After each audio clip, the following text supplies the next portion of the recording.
Hey, this is Kyle Carty for Role Playing Public Radio. We're playing Monster of the Week with a working game title, The Whistling.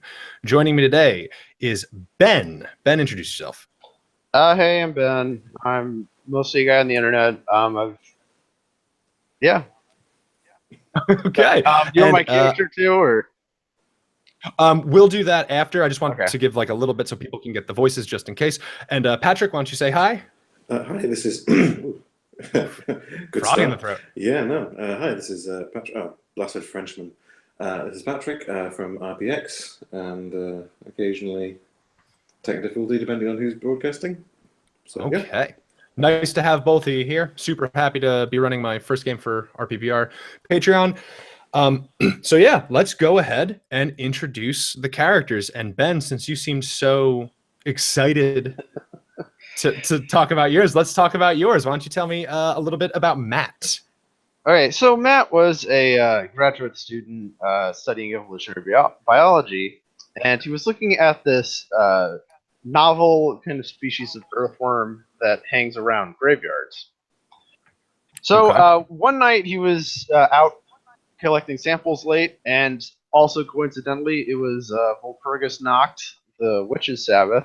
So then a huge mass of the worms all rose up, ate him alive, and then absorbed his consciousness into a great worm gestalt. And now he's, he's a worm that walks, and he has magic powers. And then it also put him in contact with a dark master who's kind of basically an ascended mythos sorcerer type. Okay. So your archetype is the Monstrous. The monstrous. There it is. Thank you for. I was going to say the bestial, but I know that's not it. Okay. And Patrick, tell me a bit about Adnan. Yeah, I'll be playing Adnan Al-Mazri, who is a Syrian Muslim. You said this was in Venezuela, did you say? Yes, and we will have a way to get both of these characters into Venezuela for obvious reasons.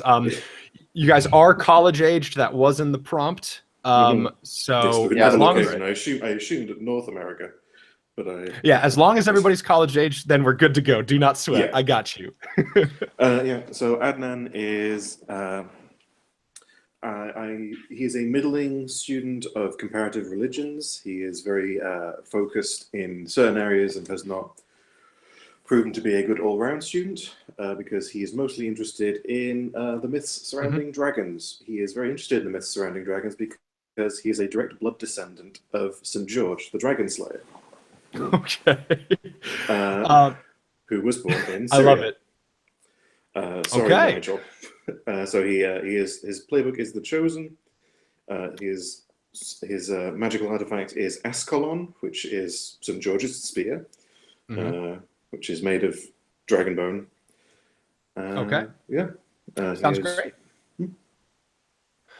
So in the Monster of the Week sort of set up for games, we do usually go around and we try to figure out how everybody knows each other, sort of if they've interacted before. So would one of you have like a suggestion that could maybe kick us off with that? I mean, I'm a monster slayer and you're a monster. There may have been bad blood. Okay. Probably. So yeah, there's certainly a lot of variance in that in the playbook. Okay. So then if I'll give a little bit of background on sort of what's going to be going on, and that might help sort of grease the wheels a little bit. Do you want it to be romantic entanglement? Because that's going to be an interesting relationship. I don't even know if I have a sex drive anymore. Exactly. Since I'm now I a am mass of worms.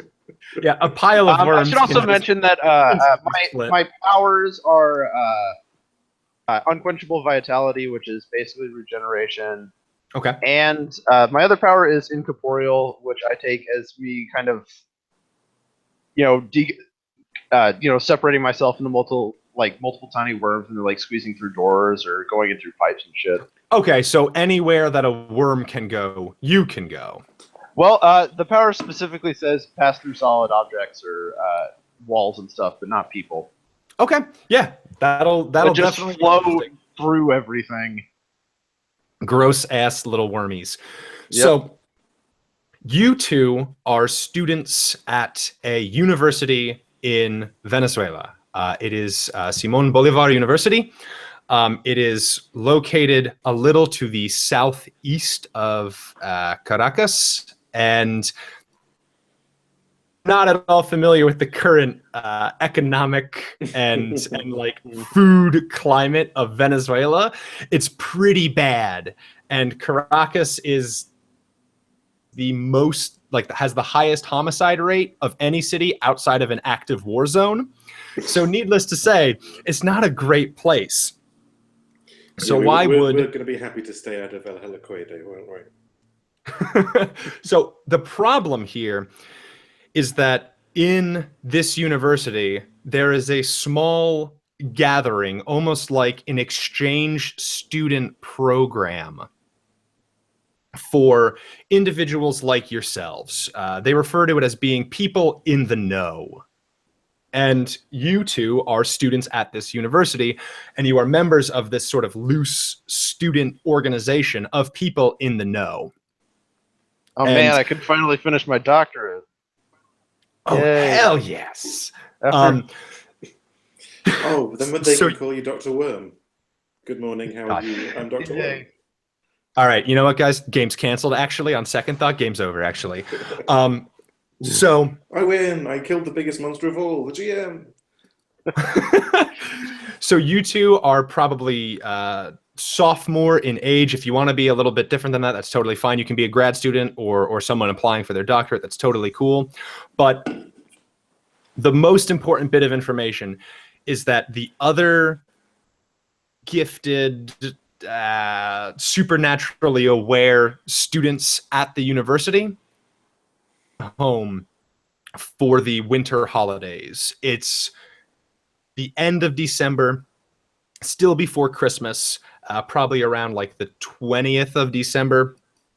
And, you know, Christmas celebration is pretty common in Venezuela. It's usually very large. It's been definitely difficult the past couple of years with the food shortages and everything like that. But it is, you two were basically told, because you're not even first string, you're not second string members of this organization. You guys are the equivalent of the C team.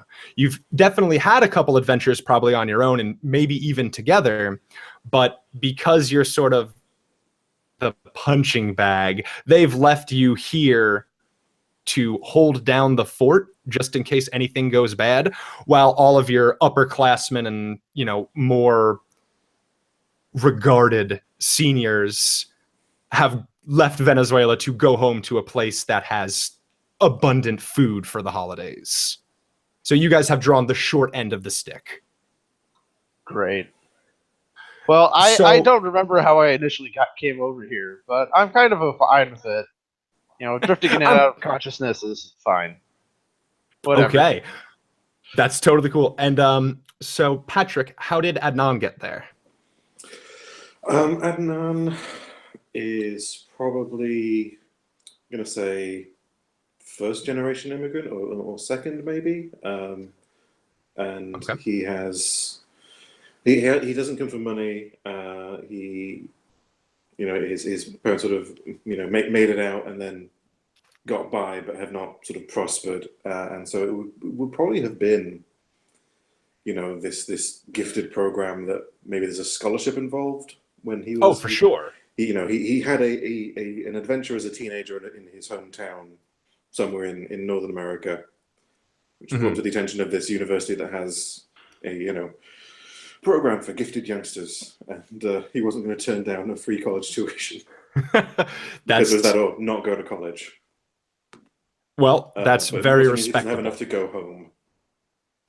Okay, so that's also probably part of it. All right, I like that. That makes a lot of sense. So tell me, and you guys have full range for this one. You two had an adventure together previously. Would you two mind collaborating on telling me what that was? Well, I suddenly appeared. I remember I was last in Chicago a few like Okay.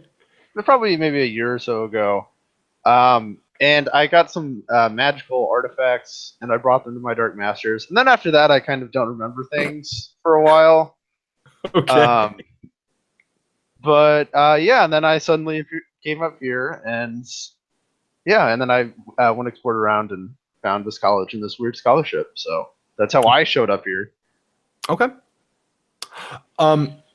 In terms of working together, there's a really interesting building in Caracas. I referred to it earlier, El Helicoide, which is this mall they tried to build in the 50s. They basically tried to build it like around a hill. The big So spiral building? Yeah. Cool. Which like they went bankrupt, and it basically then became like a homeless shelter and then a secret police prison. Yeah, it's like a debtor's prison almost. Yeah, so like that's a really interesting building that we could have like in the background of this adventure as we're dramatically, I don't know, killing I like that. chihuahuas. Sure. Yeah, so you guys dealt with. That's what happened. Well, no, we're C tier and it's South America. What if they were like were capybaras? It's like, yeah, they're yeah. but capybaras are so chill. They don't kill anything. We just identified a nest of lycanthropes, and they were just like, yeah, they're really chill. Yeah, you leave them alone. They leave everyone else alone. They don't need to use their powerful capybara legs to crush any skulls. So your job is probably why you guys became kind of punching bags for the other more, I don't want to say alpha, but let's say alpha hunters and such in this organization. Because, oh, look, you guys tracked down those cute little were capybaras. Aren't you just so tough? But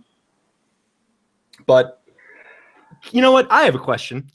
Can a giant mass of worms in human form get drunk? No. We had this question last time. I don't think I can. Okay, so you don't think you can.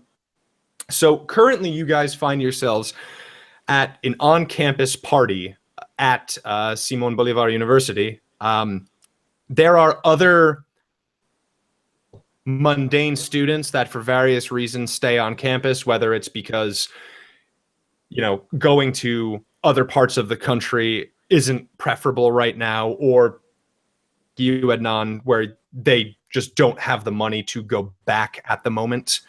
And they are staying on campus, and there is a party that has been going on, and for whatever reason, whether it's just being starved for due or just looking for conversation, you both find yourself at this party, and it is a modest get together.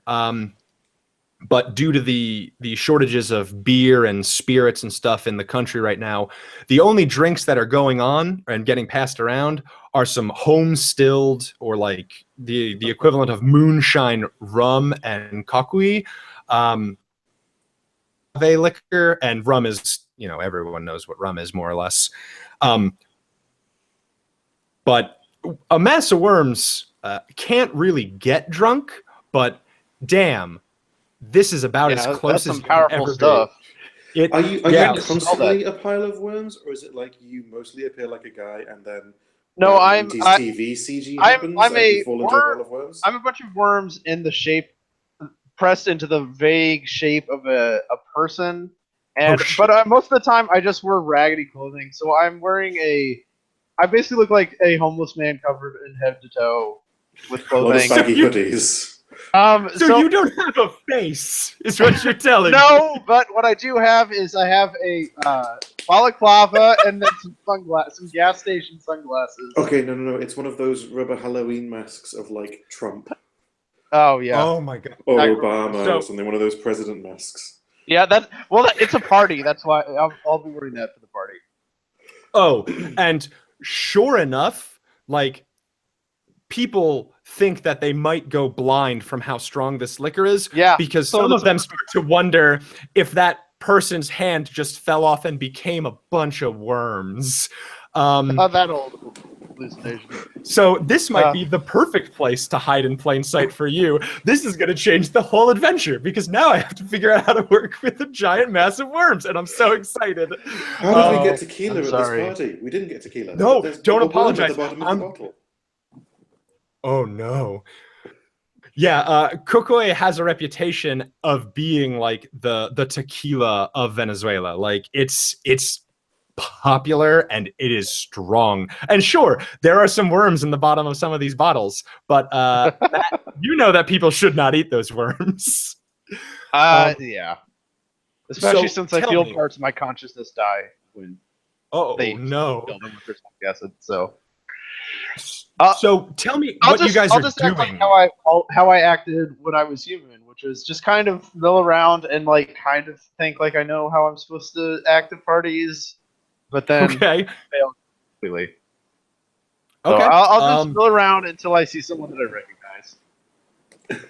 Well, I mean, it would be difficult for a pile of worms to recognize anyone because I doubt that you're really allowed to go out in public without your Trump mask on. Probably not, no. Yeah. So you do see someone that you recognize, and you do recognize Adnan. But before that, Adnan, what are you doing at the party? What kind of person are you? Adnan is. Let's see, where is this party again? It is on campus in like one of the larger dormitories. Like there's a common area, and because everybody is gone for the holiday, like it has spilled out into the lobby, et cetera, et cetera. Okay. Yeah, Adnan is. I sort of found his defined characteristic is like he kind of hates that he doesn't have a lot of control over his life. Like he's here on someone else's money, fulfilling someone else's destiny. Okay. So I think he is the sort of person that goes a bit too wild when you get to college because that's like the first taste of freedom a lot of people get. So he is probably he has his spear. It's got something on it. It's got magic, so it may not look like a spear. It may look like he's got a mop. Okay. But he is sort of doing a pole stand on it while chugging. Okay, so similar to a keg stand, but also part pole dance. He's sort of holding the spear upright and then like holding trying to do like a handstand on it while chugging. Okay. This is just delightful. His shot's already off. It's too late. I'll ask then is Adnan, why don't you give me a tough check just to see how well you hold yourself up? And Matt, just because you're sort of milling around, I want you to give me charm. Oh shit. Let's see. Man, that's my worst skill. I know, both of you are very bad at charm. Oh, but I actually rolled okay on it. I get a 7 on tough, so that's an all-right success. So I 8 rolled and 8. 7 are like... Yeah. Okay, those are both good things with complications, right? Mm-hmm. Right. Okay. So that's then, a mitigated success. Adnan, you do very, very well, but you definitely drink way more than you intended to. And you sort of start to get like those. Have you ever gotten so drunk that you've gotten those like really nasty, yucky burps in the back of your throat? Yeah. Oh, yeah. You've got those, and they are so very sweet. And as far as you go, Matt, you're actually doing a lot better than you usually do. Maybe it's the moonshine talking, but you actually seem to be kind of a hit. And like I said before, it's my the people that mask. do talk, it's definitely, well, which Clinton is the question? Oh no, it's the Hillary Clinton. Definitely Hillary.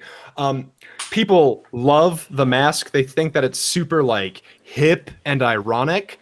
And then they also love your sleight of hand magic trick where your arm falls off your body and then you put it. So you've managed to I also know by... actual magic. I know actual. Start displaying that shit too. So your magic Miyake tricks... in the middle of that fucking dormitory. So no, you I won't get out do that. your fushigi ball, and it's just the best. Yes. But you do spot Adnan, and he is in a ways. He does not look super great considering how much he just drank, because normally one does not keg stand hard alcohol. This is true. I better go over and make sure that he's all right. Hey, Anon. It's me, Matt. How you doing? You doing Oh, okay? yeah. Hi, Matt. Oh, okay. Can you stand or anything? Yeah. No, I'm okay. He sort of, All right. Walk in a straight puts the line.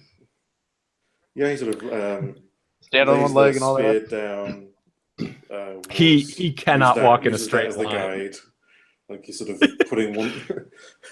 He's basically You Matt alternating which foot Murdoch goes your on which way. side. Yeah. Oh my god. Yeah, he's going to need help getting back to the club dormitory that both of you share, as well as the other members who are out of town at the moment. He'll definitely need assistance. I lean on you slightly too hard, and like the worm pile kind of crumples. But I still hold my form, and I just like, That's amazing. okay, man. I could probably help you out with your I could probably help you get clean, get sober really quick. I'll just need to do it somewhere else. So Oh, I can take you God. back to the dormitory, and then I'll just infuse the worm with magic. So before you make it to the dormitory, something happens. Oh, damn it! As you're walking across the campus, it's sort of nestled in hills and valleys in this beautiful, like, hilly forest area.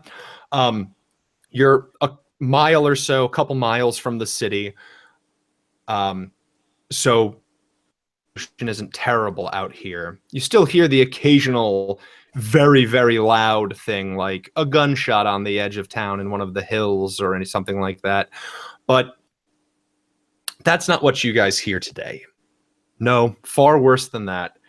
You hear all around you as you enter a dimly lit footpath leading to your dimly lit dorm on this. You hear exceptionally loud, piercing whistling all around you and at unbelievable decibel. Oh shit! That's Oh, loud. wow. I would like for both of you to please give me cool. Okay, +1. I got a 7. Or no, I'm sorry, I got a 9.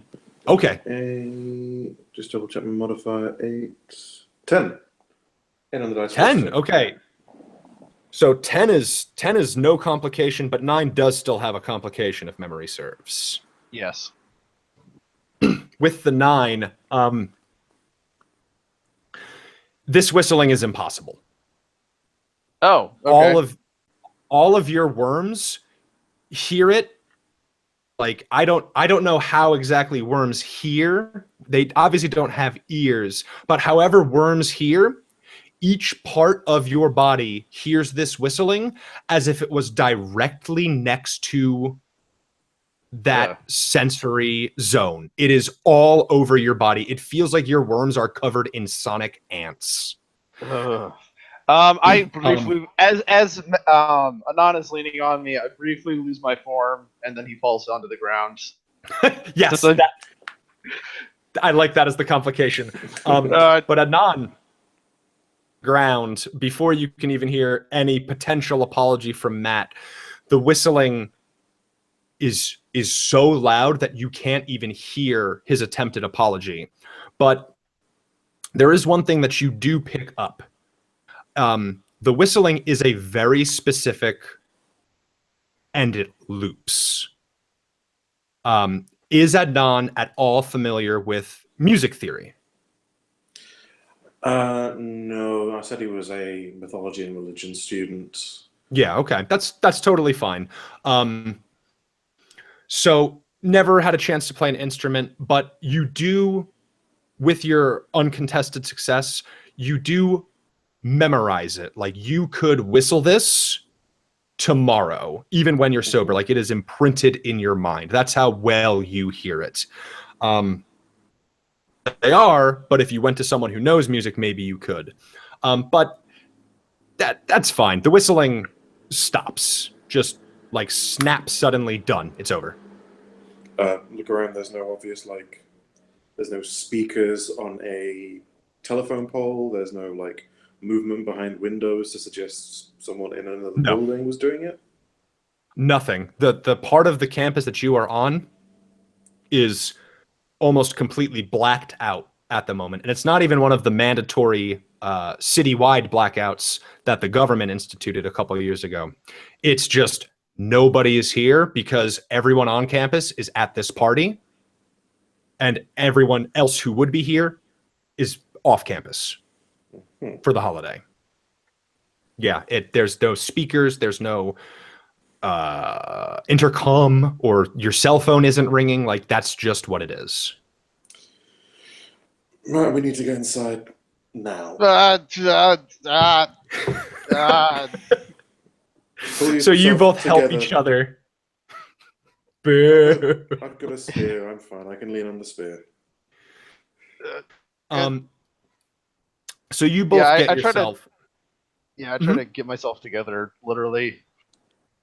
You manage to pull yourself back together. It takes a little bit of doing, and sort of Adnan is sort of drunkenly trying to help scoop worms back into you. But y'all do manage to get back into the dorm. You seal the cold iron and silver locks. You salt the doorway. You make sure that like the Shinto ceiling papers are over the door frame again. Like, you guys put it on lock. I was prepared to the God Emperor of Mankind just to be safe. I put up the elder signs and. So, all right. Is there anything either of you want to do before you turn in for the night? Because it's about 2 a.m. now. I mean, if I'm drunk, I'm probably going to be like out the second. I know I should be like, I should research things, but I'm also aware that I'm so drunk, I'm probably like, get in, see bed, go to bed. Yeah, you drunken stumble Not into even the undressed, study. just like, oh, there is bed, face. Yeah, you fall asleep like instantly. Do piles of worms sleep? I don't think so. I imagine I'd probably go into some kind of meditation or some kind of Like I a don't know. torpor? Yeah, Like a torpor. jar, Okay. a tank. So you Yeah, enter that.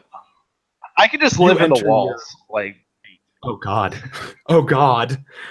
So yeah, you fill in the walls and just cozy up in every inch of this house, which is terrifying. but not for me. That's pretty normal. Oh no, it's totally par for the course for you. But the next day comes and you both, I should say, wake up. Adnan, you have a wicked hangover. Like terrible hangover. And Matt, you're par for the course. You're an unfazed person. Your regeneration would have taken care of anything that hurt you. Great. Oh man, I remember when I remember when I used to be able to feel things. That was kind of nice. I have resilience, which means I heal faster than normal people, and my wounds count as 1 harm less for the purposes of keeper harm moves. I'm fine. All right. You have no hangover. You're a champion. But yeah, so both of you, and I assume that worms need to eat something, even if they're magic worms. Yes. Full of dirt for breakfast, and Adnan, you have whatever you want. I can basically eat anything. They're not really worms from this plane of existence, to be honest. So they can pretty much eat anything. I need to know. This is very important to me. I mean, there's no. What are you eating? I'll just eat whatever. Do we go to? Is there a cafeteria or something? Just it's not operating over not operating over the holiday, but the kitchen in this story that's like shared by your club, it does have its own kitchen. It has its own ingredients. You can make your own meals and stuff. Okay. Well, I've been normally I would just eat as a normal college student would, but since the times are tough, I'm just gonna eat some of the vermin that are living in the dorm. Oh, perfect. Some of the rats, some of the cockroaches. Yeah, you take care of all the creepy crawlies. Adnan, tell me, what's your pick-me-up? What's your after-drinking meal? Coffee, eggs, and falafel. Okay. So we have entered the beginning of the mystery, and while I'm looking at your character sheet here, Adnan has Destiny's Plaything, which I'm just gonna say, let's go ahead and roll that because hell yeah. Okay, I think I weird at -1 because I'm more of a fighter than a weird guy. But I get that's actually 11 on the dice, 10. Son of a bit. God damn it. Okay. Um. So in your sleep last night, in your drunken stupor, you heard the whistling again. And it is 7 notes in length. Mhm. It rises as it approaches the 4th note, and then it descends after that. But more importantly, underneath the whistling in your dream, when the trees that surrounded you blew, you did not hear the sound of blowing leaves.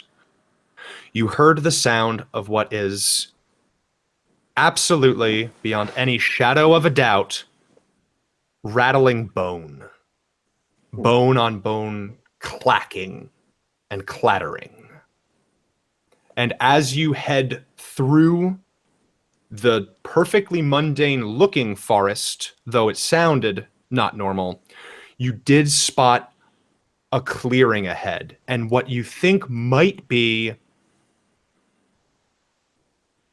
And then you woke up. So bones was sorry, you didn't get out there just like clearing thing there might be, and then I wake up. Is that right? Yeah, you hear the trees make the sound of clattering bones. You enter a clearing and you see what you think is farmland. Farmland. Sorry, I missed that last word. Right. That's okay. My microphone might have cut out. Yes, Okay. farmland. So bones, trees, rattling and whistling.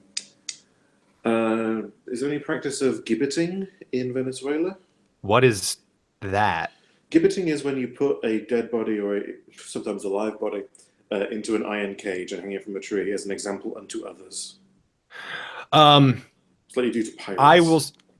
I will say this, if it did happen in the past, it is certainly not something that I assume is happening right now. And I will say this, since this is important for the mystery, definitely not related to the mystery. Fair enough.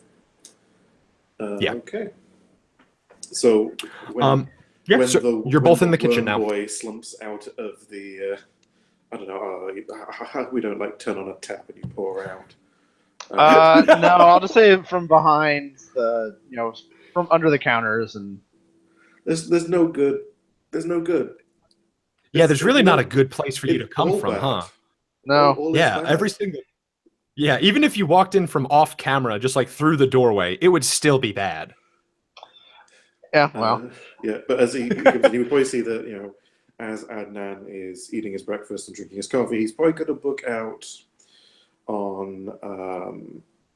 It's probably like wider mythology, but he's got the section to banshees. He's probably been put on mind of a banshee whale. But again, he's probably sort of going, No, I've been thinking about what happened last night, and I mean the banshees, they don't really whistle, and the pattern isn't really described in any of the literature. Do you know anything about whistling monsters? I don't. Not. Let me think. I'm gonna roll sharp to investigate a mystery. Okay. We'll say that this role will relate to your time in Venezuela thus far. Okay.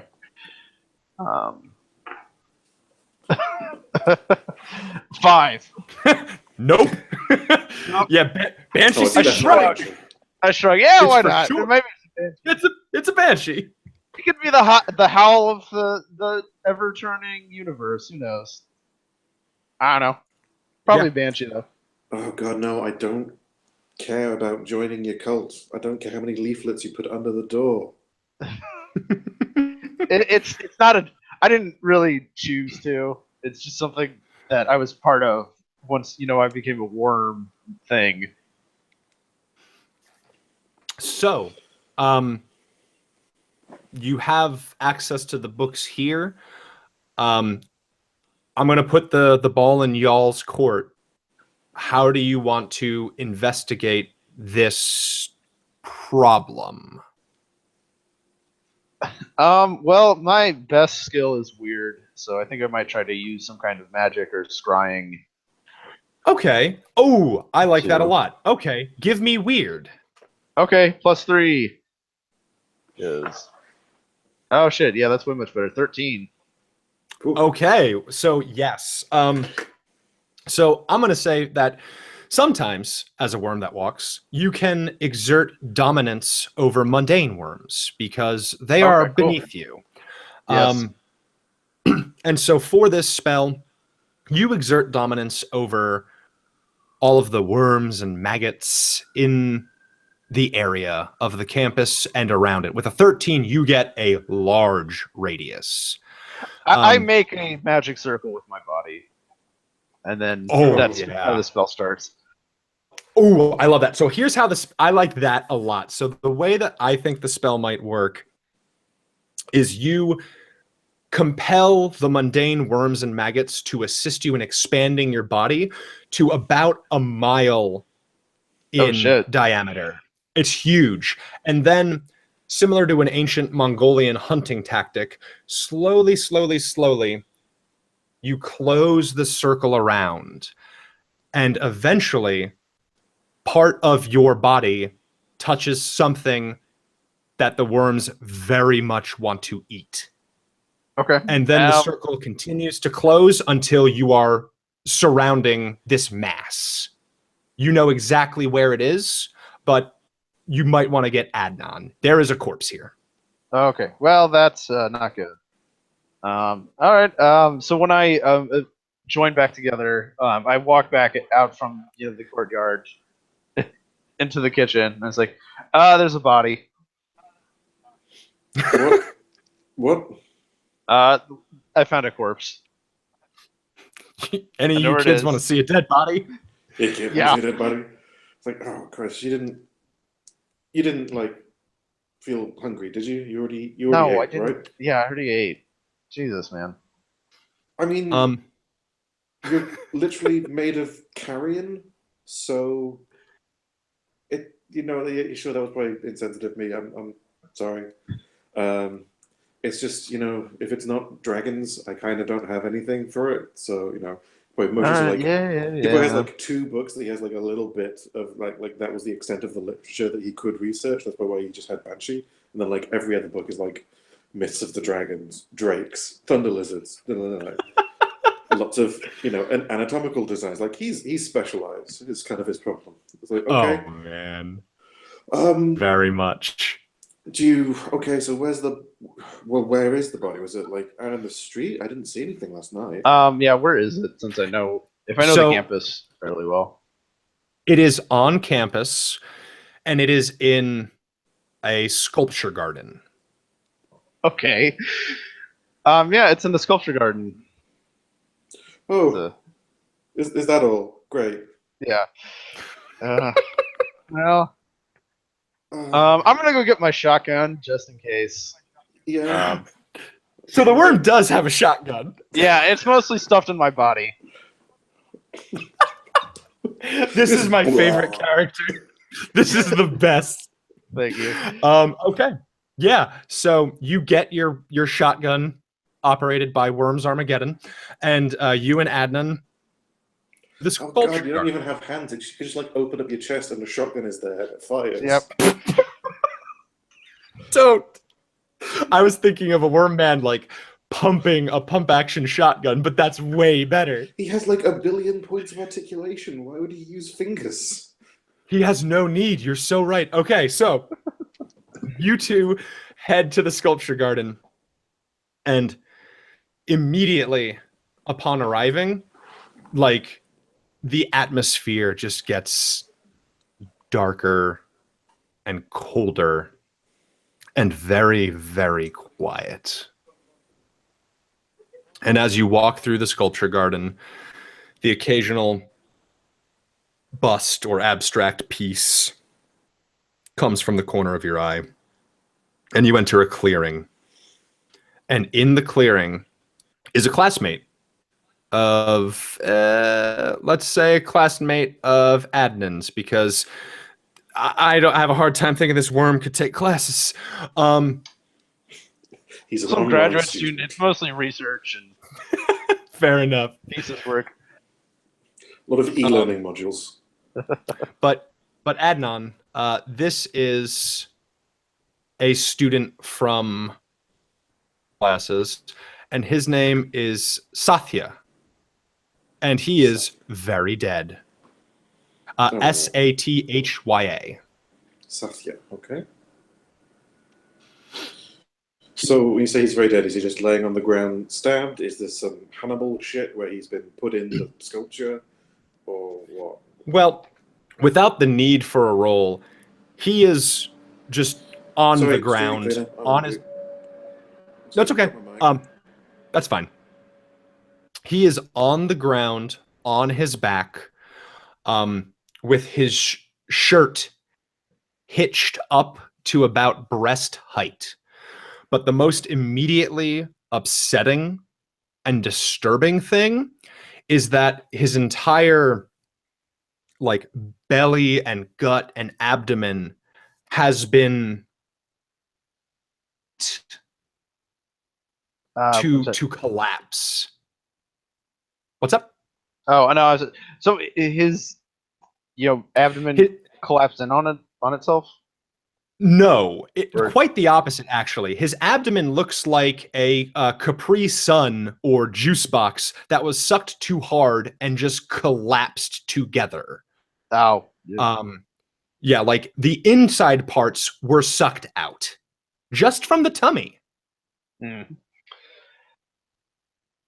there some kind of proboscis point or some kind of way that where it all exited out, or did it just go through the mouth or the other end? So investigating this, I'm going to give it as a freebie because it's integral information. It did not come out of the mouth.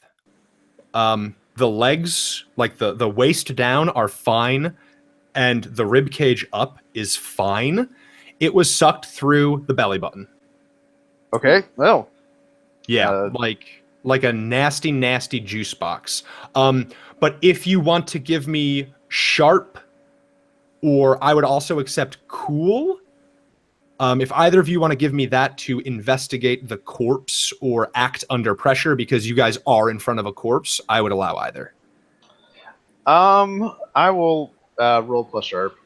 Okay, I'll have plus cool, so... Okay. Sure.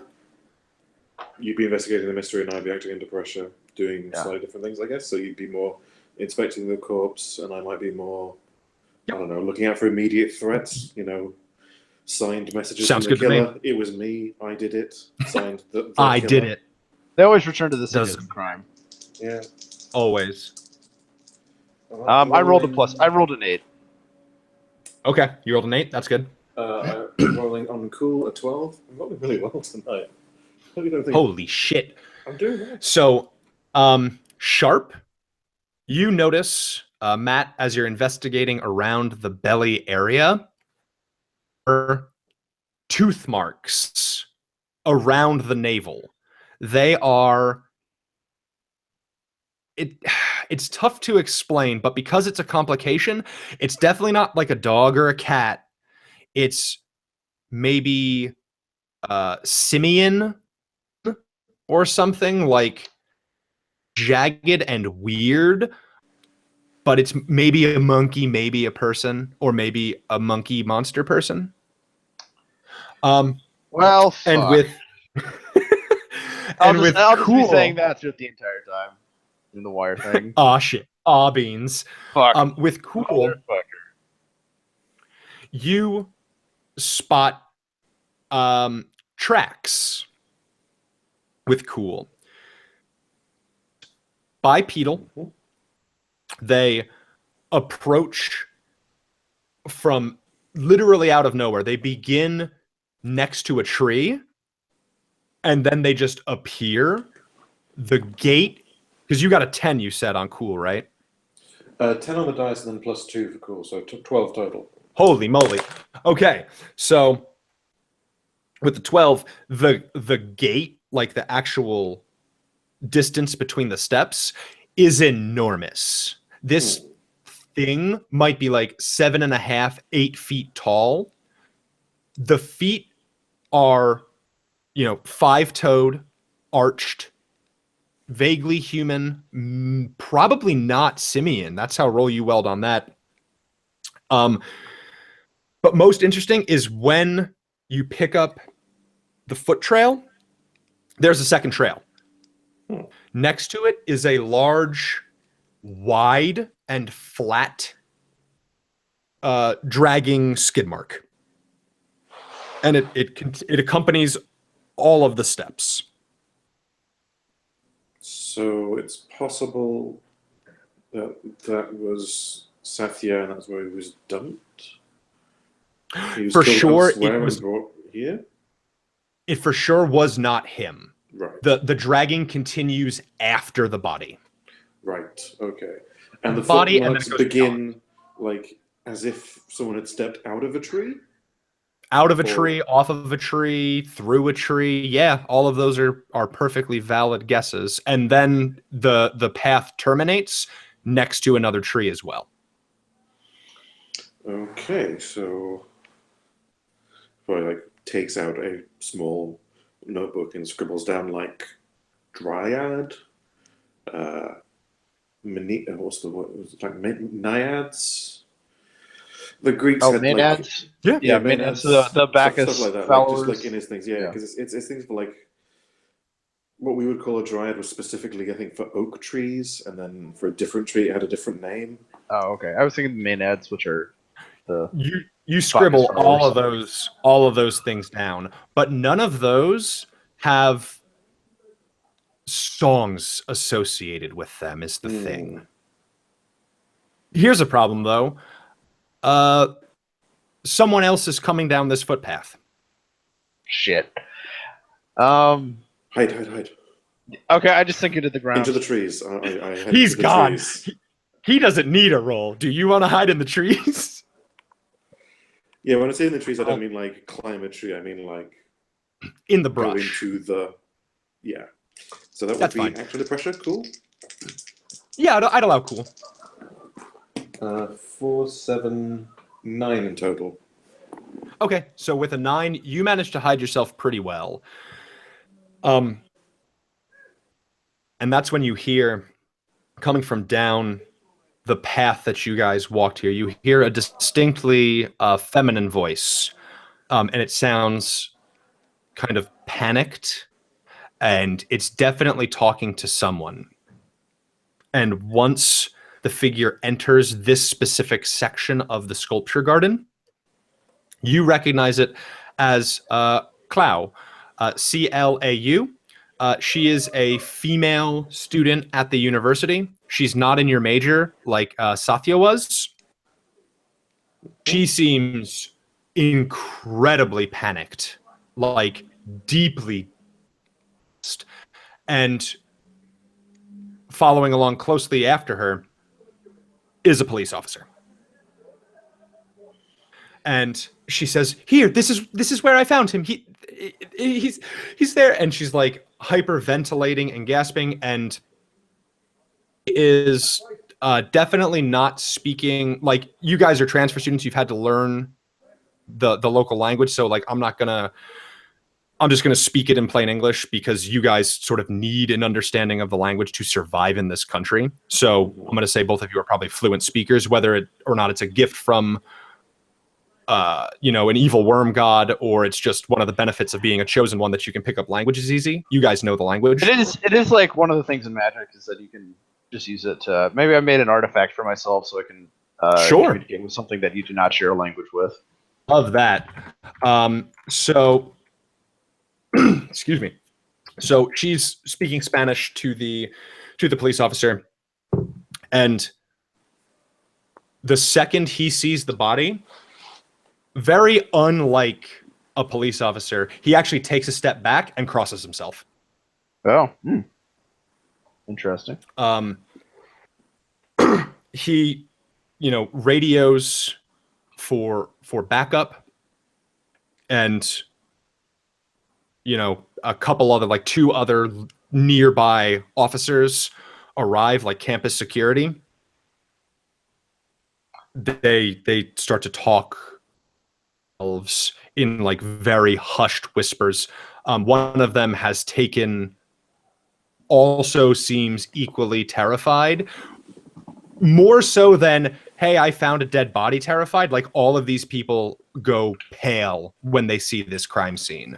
And the police officers begin to talk quietly amongst themselves, too difficult to make out. Adnan, do you want to hang out or do you want to bounce? I probably want to bounce. I feel like being a foreigner in a country with a not great human rights track record. Yeah. near a body is a great way for the police to go, we solved the case. No. Yeah, that's true. They would love to solve the case, because something like 98% of homicides in Caracas go unsolved. So you get out of there relatively easy. Matt, you have no problem. You worm your way through the air. Like, you're good. Where are you two going? I'd say meet back at the campus for a back at the dorm. Yeah, back at the dorm. Okay. So you guys are back at the dorm. Mm-hmm. And that's sort of, based on what we found, the tracks leading to the body. They traveled through trees, so maybe we're thinking of like forest spirits, elementals. The dream I had involved a forest then giving way to woodland, giving way to farmland. Okay. So this could be something stirred up by like deforestation and urbanization. That's possible. So whatever it is, it sucked his guts out of his belly button. Oh, yes. And there were teeth marks around his belly button. And I'm wondering if given how the police reacted, if there's some kind of, if this is not the first body, or if there's maybe something connected to local folklore. Oh, I miss dragons. Dragons are easy. You just kill dragons. You just slay them real easy and save princes and princesses. It's pretty dope. So how do you want to tackle this? You guys have hit on that maybe it is part of local folklore, or maybe it's part of a string of incidents. How do you want to proceed? You have other students on campus. You, Adnan, are relatively familiar with Clow, the girl who found the body. You could also just try an anonymous tip line, like, tell me what y'all want to do. Yeah, I could. I mean, I'm not great at charm. It is one of my weak stats. It's one of my negatives. But I could head to Clow. Both of you. Yeah, weird. We're not good mystery boys. I could head to Clow and be like, hey, what's all the police doing? And then, why are all the police around the sculpture park? Okay. Other local ways, we could head down to like a local cantina or a watering hole to like eavesdrop. That's what you're going to be doing. I'm going to try to go to the library and newspaper morgue, see if there's. I don't know how. I guess since given the current troubles, how well something like this is going to be reported. Yeah, probably hush hush, just based on how it goes. They'll probably say that it was like an animal attack or something. Yeah. But well, if there are other similar animal attacks, or even going back even further than that, maybe this is something that happens. I don't know, once every 30 years or so. Who knows? So you go to do nerd stuff at the library. Yep. And which specific course are you pursuing, Adnan? I will, just because it seems more organic and natural, because of it. Like I'll try and hit up. Was the name Cow? Clow. Sorry. No, it's okay. Yeah, I'll try and hit up Clow around campus. Okay. So Try and make it seem natural, like it's about lunchtime. She'll probably be here, so I will just happen to be here as well. okay, so you head to like the student, like off-campus student place to eat. It's a little bit closer to Caracas. That way it's like still open, but yeah, you head in there and sure enough, Clow is in there. She is not alone, but she is not with her friends. She is talking with a priest. So while you think about what you want to do, Matt. Yeah, I'll roll investigate a mystery. Yeah, please roll me sharp. That is a 7. So 7. I guess I can Okay, so ask 7. one of the 7 questions. Yeah, so ask me a question.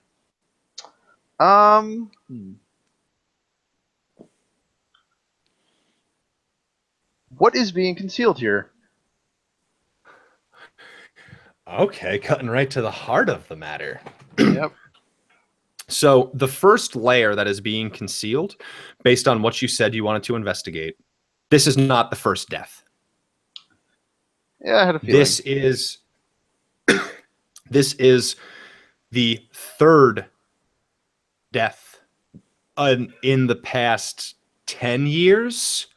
Okay. Probably less than that, actually. It's probably the third death in the past year or two. But there are cases of this going back as far as maybe 60 years. Okay, And they're that's sporadic. interesting. They're sporadic. There's no specific number of people who die. There's no different duration or like regular distance between the regular distance is that it all occurs within of your current location, maybe a 10-mile radius. Okay. So some of the bodies have been found in the city. Some of the bodies are found in the forest, half eaten by animals. But most notably, and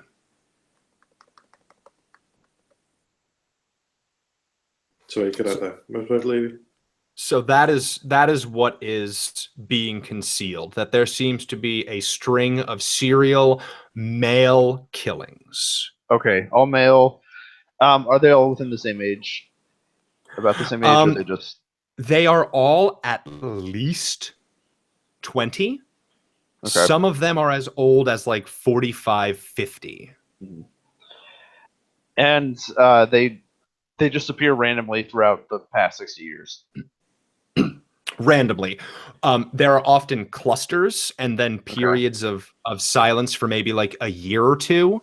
But it's never not for at least a year or two of silence. Like after a year or two has passed, it always happens again.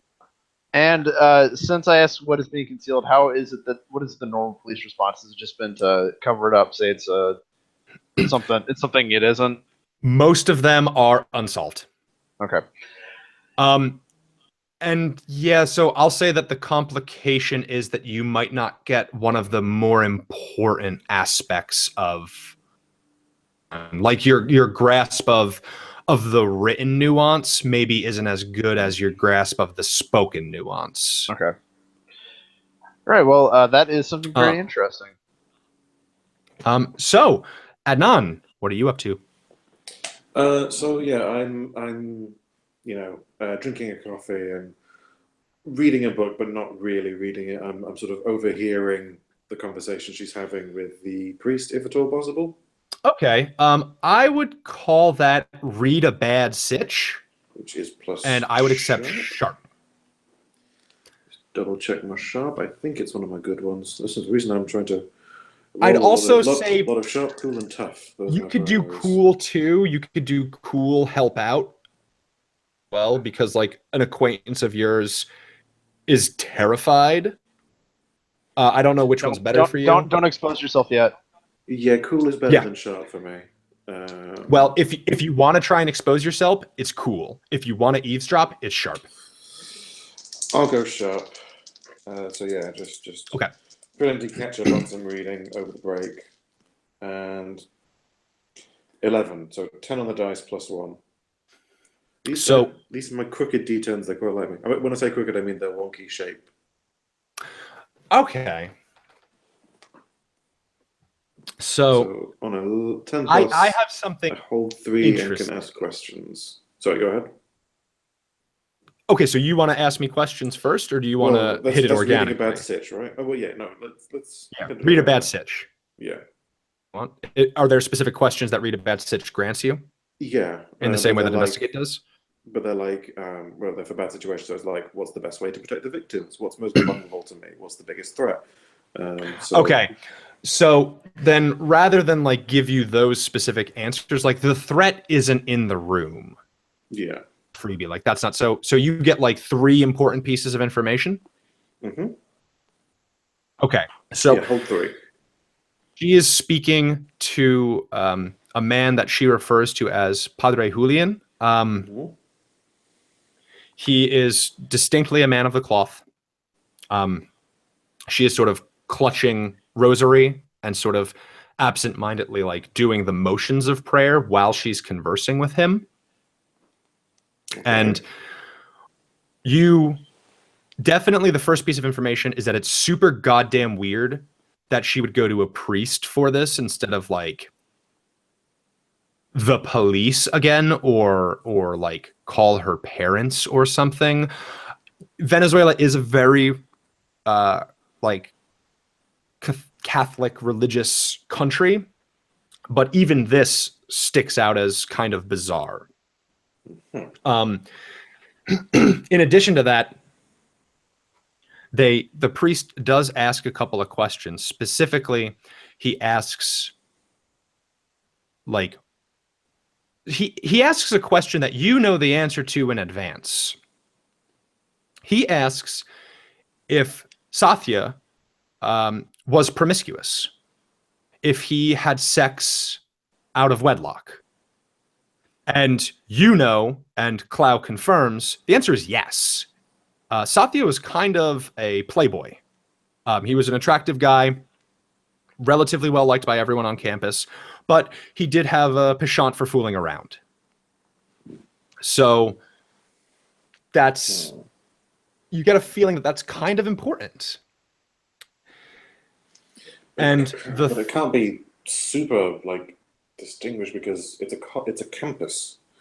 If it was Jason Voorhees rules and sex out of wedlock, marching for death. Oh, I know, but students. You misunderstand. Satya loves sex, like right, all the time. Like there is normal sex, and then there is like full on like, what's that guy who wrote "I Hope They Serve Beer in Hell"? Like that level of dick bag, sleeping around, like kind of a cruel disregard for women, but not actually mean, like Meninist mean to women. Just like likes to have sex with people and then, you know, doesn't follow through or really interact with people unless he also wants to have sex with them again. So kind of a dickhead. And way more sex than anybody on campus. The third piece of information is the priest asks if Satya was drunk. And Satya was one of the individuals who brought some of the homemade alcohol, kokoi, to the party. And he was wrecked. And when Clow confirms that, the priest crosses himself again. The officers did. Is that adequate for 3 pieces of information? Yeah, no, that's good. So, out of character, like something the player doesn't know, what is kokoi made of? It is made of fermented agave. It is It's similar to tequila. It is a very strong. I don't want to say semi-sweet because there's different ways to make it, but this one was semi-sweet, which is not important to the mystery. The sweetness of the alcohol does not matter. This one was semi-sweet, and it was very strong liquor, and it's very popular in Venezuela. Okay, but it's made of agave, which is a cactus, isn't it? Yeah, it's. I think the term is like a succulent. Yeah, Yeah, succulent. so but not a tree. Okay, so like Yeah, specifically the agave cocoy. right, yeah. So Because I was thinking like, oh, well, what if he was making his moonshine out of the wrong plant? It's like, well, that doesn't line up with. no, it's It comes out super as popular. a tree, like it was like a pine tree or whatever. Yeah, Like a regular ass tree in the sculpture park, and he was using cacti. That doesn't add up. Okay. no, and I'm gonna So say. there's a lot of folklore. Yeah, go ahead. Sorry, I don't want to jump on you, but for the ease of I was going to say there's a lot gameplay. of folklore. Yeah. Oh yeah, there's a lot of folklore. I want to say for the ease of gameplay, Matt, one of your abilities is that if you leave a worm with Adnan, you guys can communicate even when you're in different locations. I think that's just an easy way to handle. Instead of cell phones, you guys have worm phones. Oh no. All right. It's just you have to put it next to your ear though, and you have to let it crawl in a bit. It's gotta be in there like a Bluetooth headset. Yeah. Counterpoint. Get fucked. I'm sorry. But yeah, so you do have the worm, and you can hold it in your hand near your ear. You don't have to put it in, but like you can whisper to your worm like a crazy person. But yeah, so you two can relay information and exchange stuff, just for like ease of stuff. Is there anything that either of you want to do in your current locations? If the priest leaves, I will sort of head over and just like make small talk with Cloud, just to Yeah, be with polite. how well you rolled, the Yeah. priest departs, and Matt, you can overhear this entire conversation that he's gonna have with Clow. So you take a seat. She seems frazzled. Is the easiest way for it. She is drinking something sweet and warmish to sort of help her with her jitters. And when you take a seat, she says, "Oh, Adnan, it's hi. Didn't expect to see you here." Hey, no, I was worried. You're looking not so good. Are you feeling okay? I'm sure you'll hear about it soon. But do you know what did you say your major was again, Adnan? I'm in comparative religion. Do you know Satya from one of the studies of Buddhism classes? Oh, yeah, the guy with all the ladies on his arms, yes? Yes, that's one way to put it. She's like very choking to get it out, but she does finally manage to spit out. I found his body earlier, and Oh, God. so yeah, she can't bring herself to say dead, but you managed to like have the social graces to fucking dive in there. So yeah, you hit her with the oh gosh. He goes, yeah, I'm sorry you had to hear this way. No, yeah, I put a hand on her shoulder and just be like, I'm sorry to see you're so upset at this. Was he, were you and him? Fucking charm. You just asked someone if they had sex with the dead guy. I was like, was he your boyfriend? Did you like him? 8. Okay. In total. So she does take your hand off of her. And she says, yeah, we used to hook up every now and then. Friends with benefits, people would say, right? Like I knew what he got up to, and I was just looking to have, play the field, have a little fun too. So it was sort of beneficial for both of us, but just, oh, and she crosses herself again. But El Sobon got him.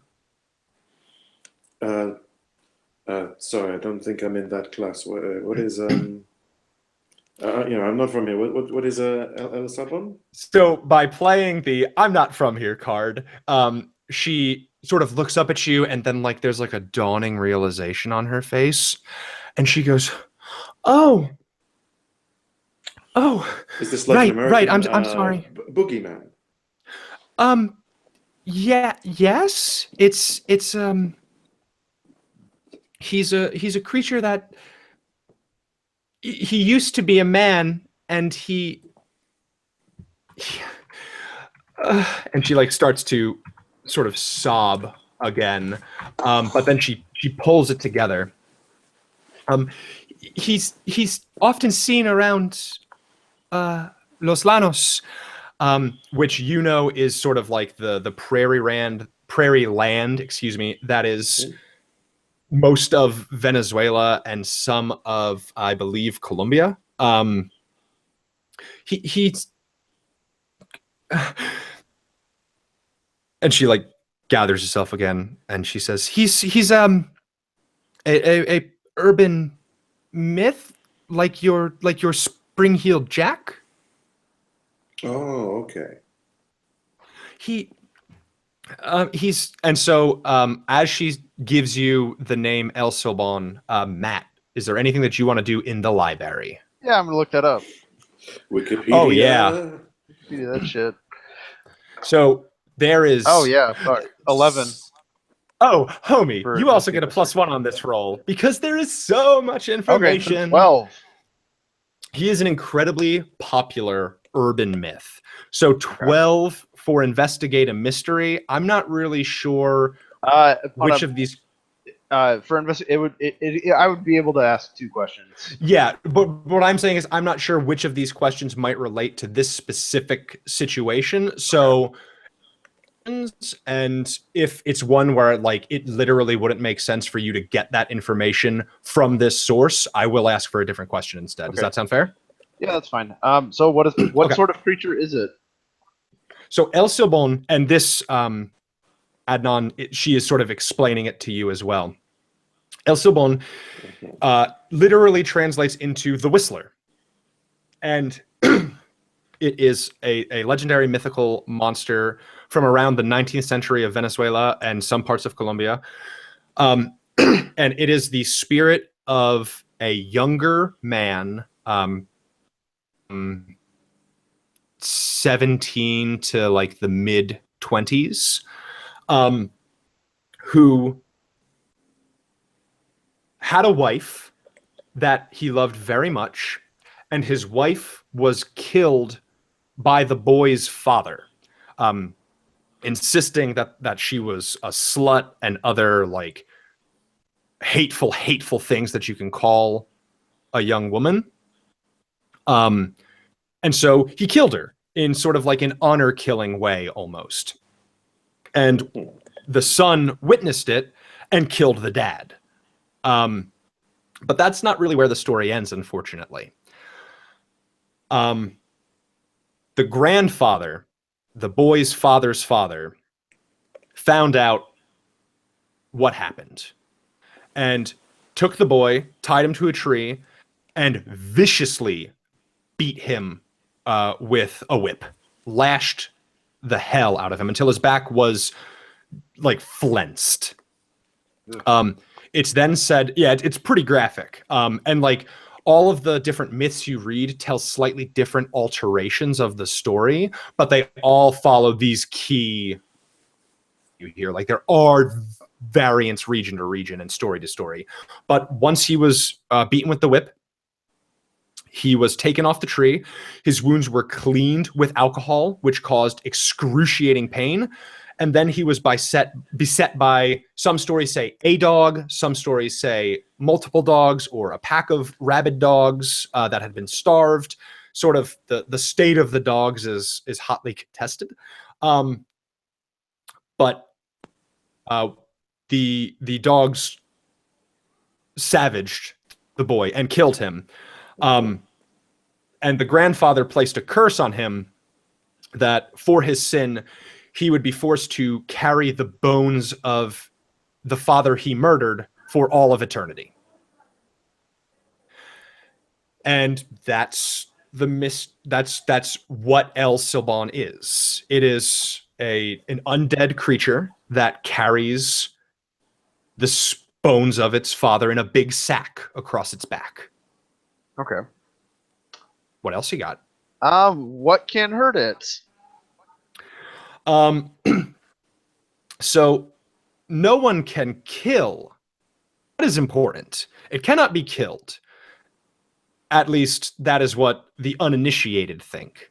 But from the tomes that you read here, it is afraid of dogs for obvious reasons, as well as even just the sound of a dog barking. Okay. And it is afraid of whips. Okay. And also some stories do say that it is also afraid of chilies.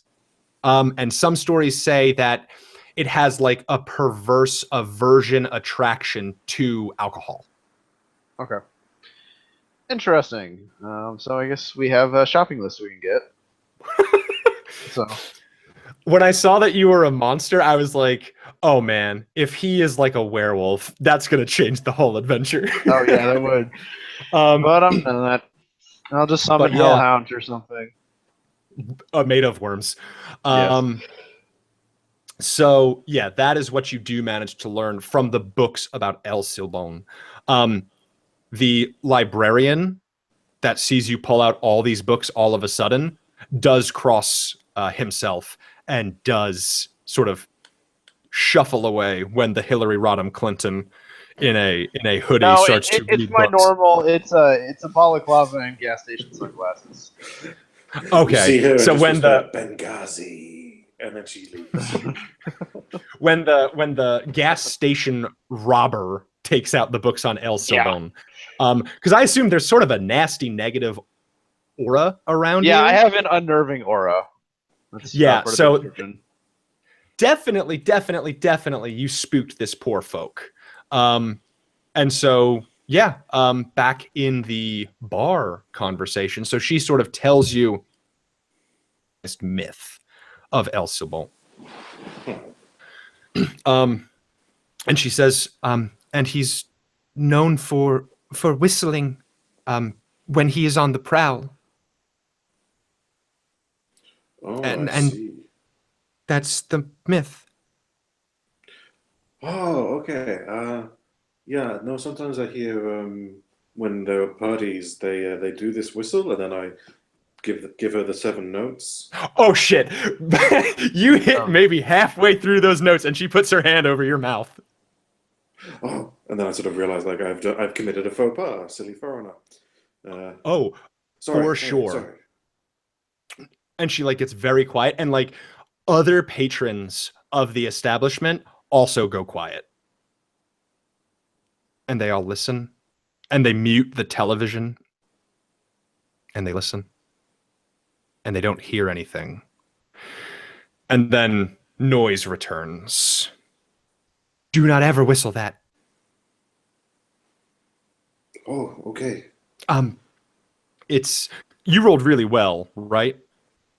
On your Yes, charm say check. yes. No. I did okay on the charm check. I did really well on the sharp check to overhear. Yeah, the sharp check we resolved already. So the charm check, because we didn't really give you anything, because what you learned I tied into Matt's cool. I'm sorry, his sharp check, his investigation. I will say that with the one success from your charm check, she will say this. She says, it's important to listen. If El Sobon really is out there, it's very important that you know when you are and aren't safe. If you hear the whistling and it's close, then El Sobon is far away. But if you hear the whistling and it is far, then El Sobon is following you. I sort of look like. No, sorry. I think my Spanish is not so good. So he is louder when he is far away. Yes, if he tricks you into thinking that that you're safe because he sounds far away. But when you are safe, he does still want to scare you, so he makes you think he is near. I sort of nod like I'm just sort of understanding.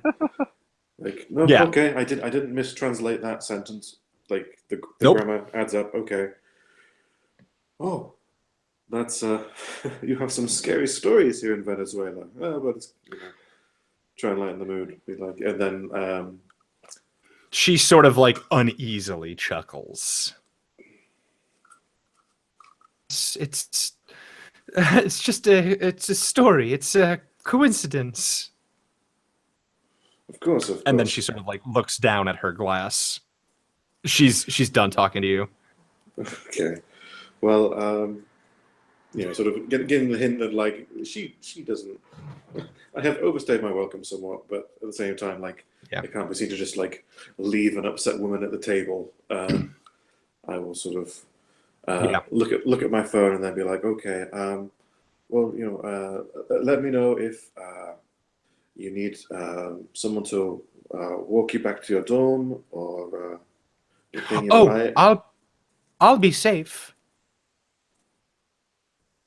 Yes. Okay. I'll be safe. El Sobon does not attack women.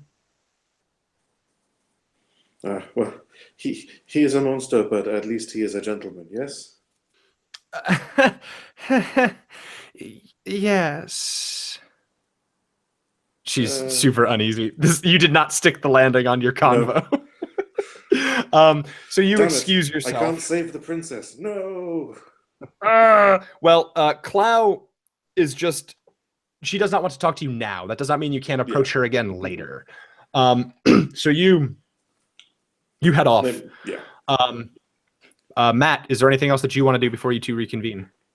Well, okay. So we have quite a bit of interesting things we can do. So I'm going to. The worm is going to move close to his ear and say, like, look, I looked it up. It's a kind of revenant. It's a son murdered his father and was cursed by his grandfather, and he carries his father's bones in a big sack, and he hates dogs and whips.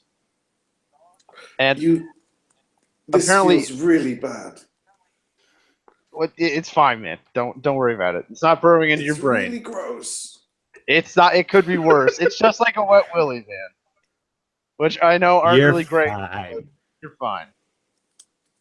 Anyway, yeah, it fears dogs and whips. It has some kind of attraction/repulsion to like alcohol, and I'm gonna guess it does not like promiscuous young men either. No. Also, this isn't the first one. Also, I'm just gonna hold up my phone as I walk to my ear as I walk down the street, so I don't look like a crazy person when I'm talking. Sure. No, yeah. Apparently I found cases they're going back a long time, like 60 years. He targets men who wrong women and drink to excess. So apparently, Sathya was kind of prime game. I think is the term. Mm-hmm. But I don't know. He makes me think of those American slasher movies. You know, with the Jason and the Freddy. Oh, I was thinking a little like, have you seen It Follows? This is a good movie. But it's kind of like that. Well, you know, the Jason, he if you have sex or if you drink or you do the drugs, he comes for you. Okay. Yeah. He is very similar. Yeah. Okay, but so do you think he will kill again tonight? I mean, is there another party? I mean, he'll probably kill. I don't know. There's a good chance of that. I mean, signs point to probably. Yeah. When I looked up past casework and like a lot of other reports, they're very similar. They're all centered within like a 10-mile radius around the city. They go back like 60 years. There's really not much of a consistency other than the fact that they're men in kind of the earlier half of their lives. So, Yeah, I mean, you a could lot just of go them around and were. A lot of them were reported to be drinking before, but you guys have already sort of picked up on that one. Didn't want to jump on you, but I did want you to have the right information. Yeah. So I mean, it's possible he'll just attack any old person he finds. I do know that he fears dogs and whips, and he's some kind of revenant. So he's an undead being, so we can't necessarily kill him. We might be able to banish him somehow, but You say he works in a 1 mile, or is it 10? no, 10 mile. They're all centered around the city. Okay, well then this means he has maybe something that keeps him from going further. You say he is a revenant. Maybe he is buried somewhere.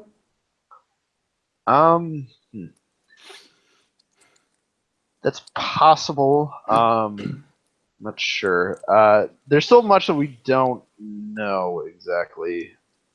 We just know what's causing it, but Have you seen in the American movies when they get a map and they put pins into the map? yes, Where we can the do that. serial killer has done the murders, and then they see it is a pentagram, or that he is writing a message for them. Do you think if we do this, maybe we see what is in the middle? And maybe Yeah, this sure. is That's a sensible idea. his shrine or his grave. Yeah, that's possible. I think I'm gonna go do that then. I love that. I love that idea, y'all. That's genius. So I assume one of you wants to. Do you both want to meet up and do the pin map, or does one of you want to go and try to like steal some stray dogs or something? Also get whips. There's probably some kind of leather bar somewhere in the city or something. Yeah. So Just get go to a whips. BDSM club and then steal some dogs. And whips. Be Can the amazing. point just go to a hardware store and buy some cabling? Maybe. I mean, I that would could go work. straight leather whips, like leather whips that are made with the intention of being whips. Okay, if you're that specific, you get the whips. I'll do the map. Okay. Do you want to get the dog? Sure. Jesus Christ.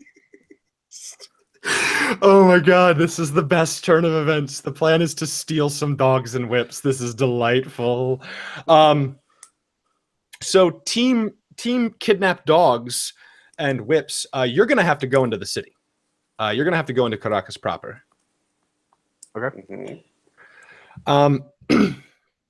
So what do you want to do first? Do you want to go for dogs or do you want to go for whips?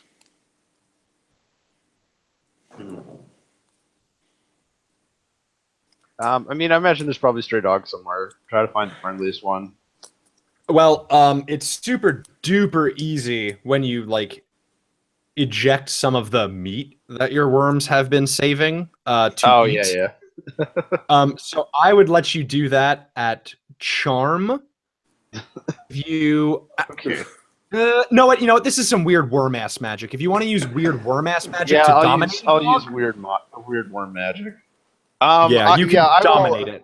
Again, Oh yeah, if you're going me. for like street dogs, they probably have parasites that you could dominate. Oh yeah, that's Fuck. true. Oh hell yeah. Yeah, that's awesome. sure, perfect. That's 100% true. I'll do my magic ritual. I'm going to again make a circle with part of my body. Then I'm Around going to around a offering of meat. And then I'm going to. Okay. I have a MP3 player with some external speakers that have Gregorian chanting and ritual music to play. Let the dogs out. Yeah, exactly. That's exactly what I'm doing. I'm gonna play Who Let the Dogs Out. And all now roll plus weird. So yeah, roll plus weird for me. Okay, that is a 10. Okay, so no complications. So you put on the MP3 player, which cycles through alternating Gregorian chants, like Yeahs, Sumerian chants, and like "Who Let the Dogs Out" by the Baha Men.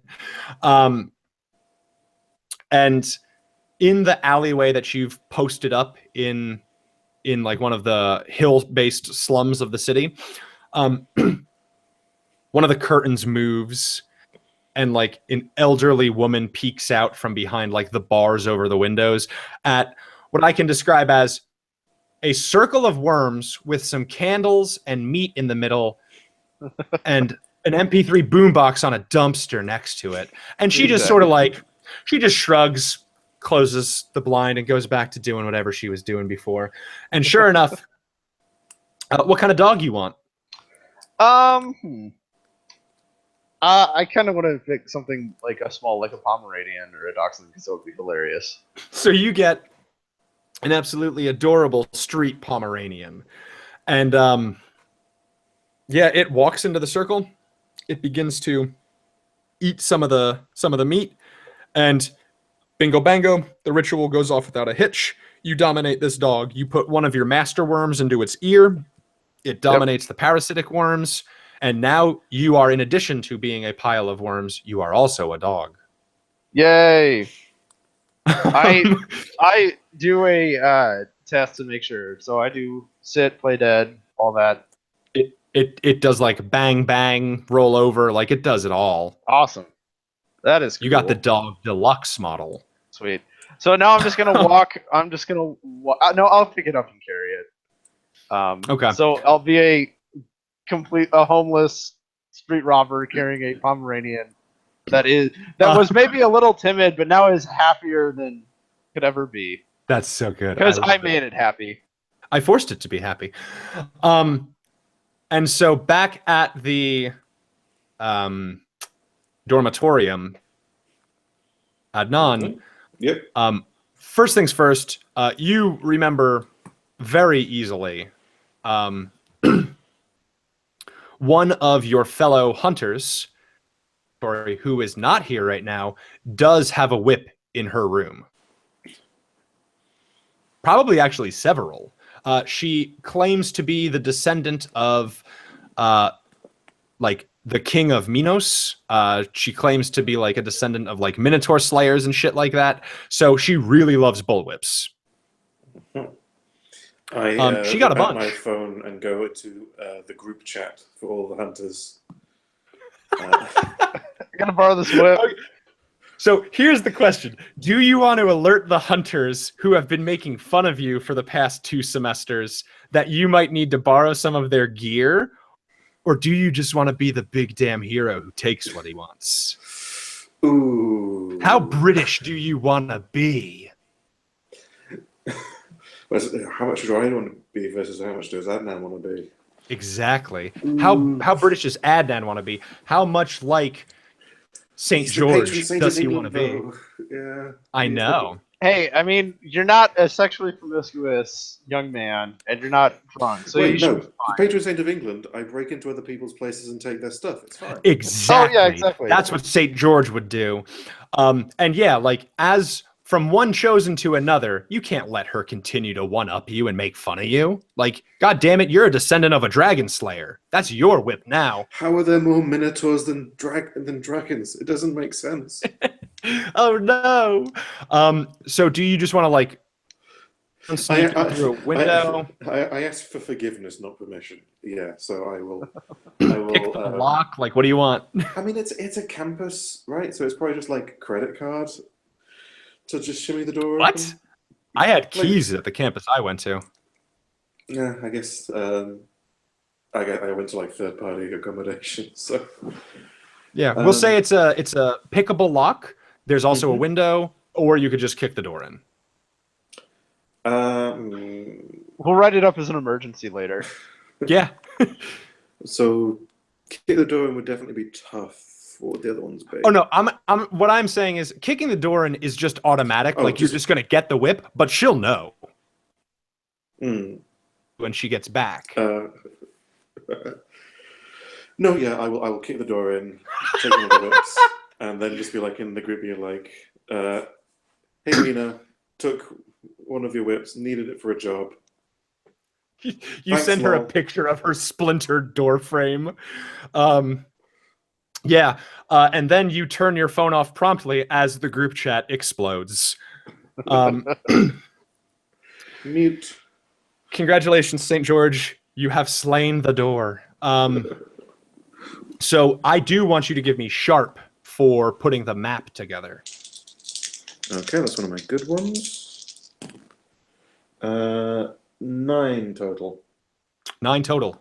To turn it into a 12? Oh, because I have luck. Don't know that's the. Yeah, you should have at least 1 point. Well, you start at like. Just start with the full bar. I don't know. We'll say you guys have 3 points of luck, we'll say. Let's just call it easy. Sure. And since it's a one shot, like, 3 seems reasonable. Yeah. Okay. Yeah, I'll spend a point of luck. Okay. You pinpoint it with absolute unerring accuracy. And sure enough, there is. So the roads in this area, a lot of them terminate. They don't all connect with each other. They sort of spiderweb out of the city. And the road that you're sort of following and looking through, there's a small village next to a couple other small villages. It is called Palmarito, Palmarito.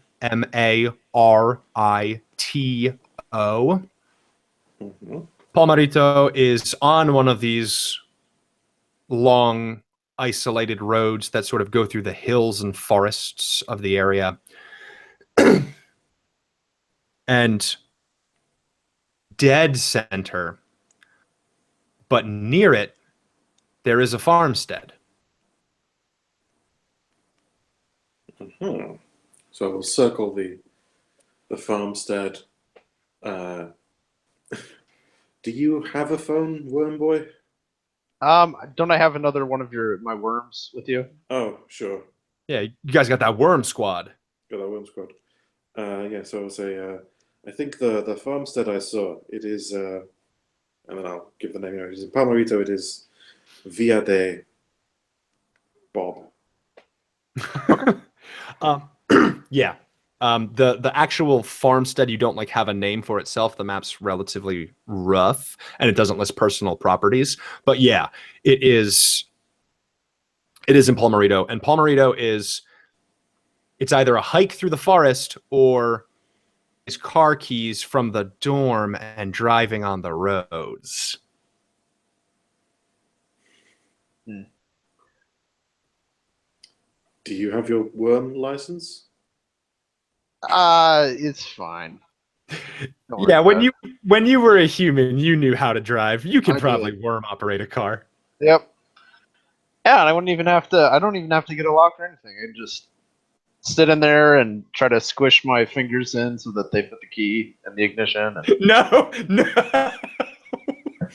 turn out just okay. Refuse. I refuse to have a worm-operated car. I will let a worm drive a car, but I will not let a worm power a car. All right. But yeah, like Mina has Biofuels, man. keys. Is there some guy who Yeah.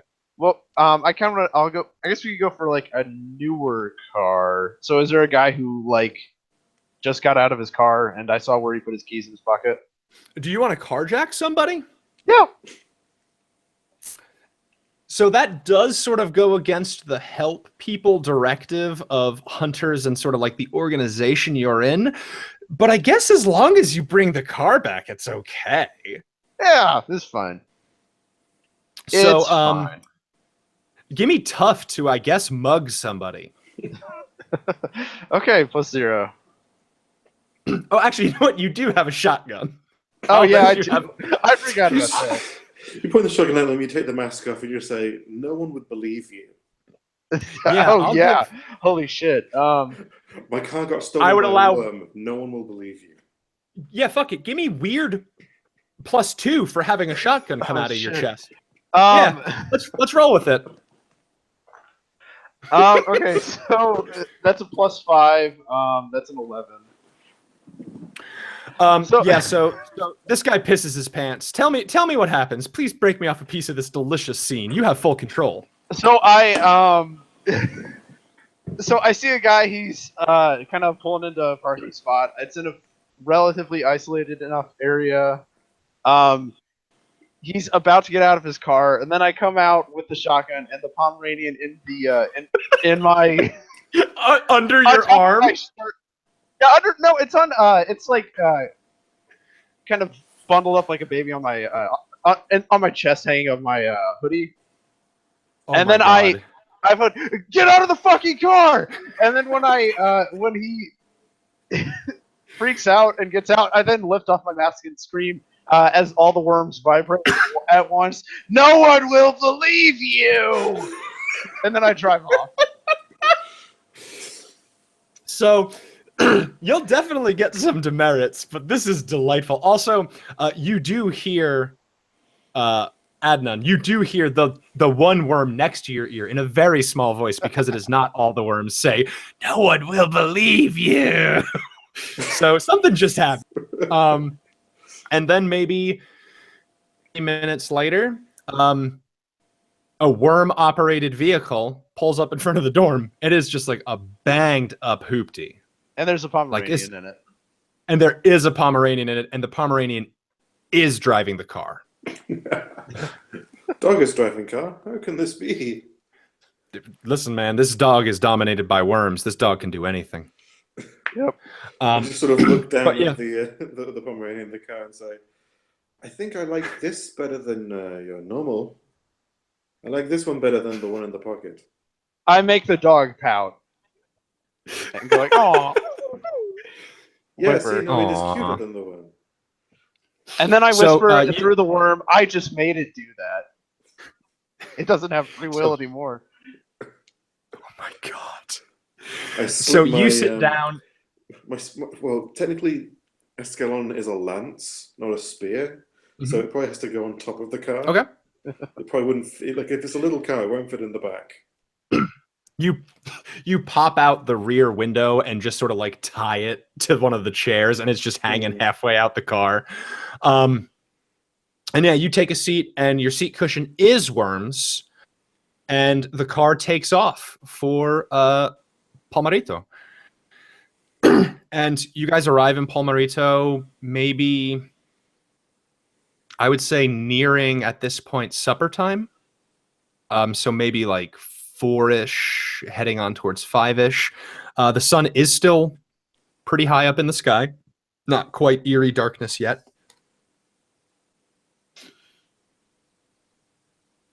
Okay. Are there lights on in the farm? Does it look like it's inhabited? You're heading up to the farmstead specifically? Yes, it is inhabited. It's actually in good condition. It is, as you pull up to the farmstead itself, instead of just through the town, there's a small dirt road that breaks off from the paved road that you've been following along. And when I say paved, I mean like intermittent paving and very poorly managed. You take the dirt road in, and it is a small single farmstead. There is a barn in the distance, cattle grazing, some goats, some sheep, even a couple bovine critters prowling around. No horses or anything like that. There's a small grove of trees growing fruit. There's a couple, like stalks of, I guess let's just keep it simple, corn growing in other parts. And yes, everything is in good condition. The farm is well tended, and there is a light on in the house. So do I recognize this from my earlier dream? Does this look like the farmland I saw? Or are these the trees I saw? Because of how well you rolled on Destiny's Plaything in the beginning, when you get out of the car, you walk towards the forest line. And when you turn around to begin to walk back, yes, this is the farmland. He sort of, scans the horizon and kind of has that little shiver, and then walks back to the car, unbuckles the spear, and makes sure he has it with him. Yeah, the trees sound like normal trees, by the way. Like, no bones, you good. So what's our angle here, fellas? Is there one tree by itself that has a bunch? Is there a tree that has some kind of, those whip marks or some kind of Eaten to shit? No. I'm gonna say no. There are a lot of trees, but because it is farmland, it's all cleared except for the grove of trees, like the grove of The- fruit-bearing The trees. orchard. Thank you. I was blanking on the word like a big dummy. Yeah, and then there is the orchard, but like the orchard tree sizes are pretty uniform. Okay. Well, I guess we could talk to the neighbors. Yeah, I could. Say that you're doing like a make the folklore whiskey. research or something. Yeah, I guess we could do that. In the town proper, there is, I mean, it's a relatively isolated town. It is near the city, but it's still not like, it's not like in the way that like near the city in like where I'm from, New Jersey, or like people outside of London or something like that. Like it is still very rustic out here. There's a cafe, a restaurant, a bar, and a large church. There's maybe one or two other very small farms. And then it's sort of just like a row of houses on the main road, you know, down as the road continues. I mean, I guess we could wait till night. But I imagine there's some kind of. Is there any kind of historical? There's probably not like a land. Is there any kind of landmark sign, or does it have some kind of? Is there a, sign advertising proud local history or something similar?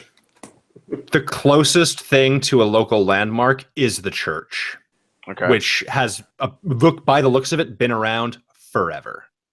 Okay. No, that actually could be something there. Yeah, the churches would also keep records, so we could come up and say like, "Hello, I'm a folklore student researching local stories, and please show me." Homie, you're a religion student. You could get in there probably easily. You're a religion student from the university nearby. Yeah. Okay. Yeah. So go head to the church. Worm park the car. Okay. So you worm park the worm car, and you head to the church. It is obviously open. Yeah. Excuse me, I had a little hiccup in the back of my throat. And it is occupied. Standing vigil does look to be a priest. He seems to be there. Seems to be what? Sorry. In the midst of prayer. All right. So he's holding. Is he holding a service, or is it personal prayer? Private prayer. He is on his knees and he is facing the altar and he is praying sort of towards the front of the church cinematically as the doors open behind you. Wormy, you do sizzle in here. This is not a place you want to be. Yeah. Damn. Yeah. Christian Small gods. plume of smoke coming up from my front pocket. Yeah, for sure. Like you can force your way in, but it's gonna hurt. It'll have a I wound. think I'll just wait out. I'll just wait outside. I figured. So Adnan, you head in without a communication worm. Oh no. And the priest finishes up his prayer. Well, and the priest is definitely the final boss then, right? Yes, and then he sheds his final form and he grows 3 wings. He turns to you and he says, "My child, is there something that I can do for you?" Yes, Father. My name is Adnan Al-Masri. I'm a student of religion at the University of Caracas. I was wondering if I could trouble you to have a look at some of the church records. I'm doing a paper on the folk religion, the oral history, the tales the farmers told. Ah, of course. And you're such a diligent young man. You seem to be working over the high holy holidays. Truly, you must be dedicated to your studies. With Yes. respect, I think that's commendable for for someone of your persuasion. This dude's probably a racist. Yeah, no. I'm a practicing Muslim in a Catholic church. I wasn't expecting. There's bad Yeah, blood. in That's a all we'll say. rustic Catholic church. Tell me who you think owns Jerusalem. Hey, Frank. No. No. If I could just see your student identification, please, I'd be happy to show you back, but I do need to see that you are who you say you are. Yeah, probably have one in my wallet. Yeah, you had him your Bolivar University identification. Checks it over, says, okay, please come with me. And sort of like on the walk to the I think it's a rectory, like the records room. He does sort of give you like the spiel. You get it a lot in Venezuela, like the come to Christ spiel. But I'm a religion student, so I can explain to them what a Coptic Christian is and make them feel racist. Well done. So yeah, like you engage in some pretty solid like religious banter and back and forth. I would accept either charm with a +1 or just a regular cool because you are acting under pressure. Is that charm +1 total or +1 to my normal charm? +1 to whatever charm you have.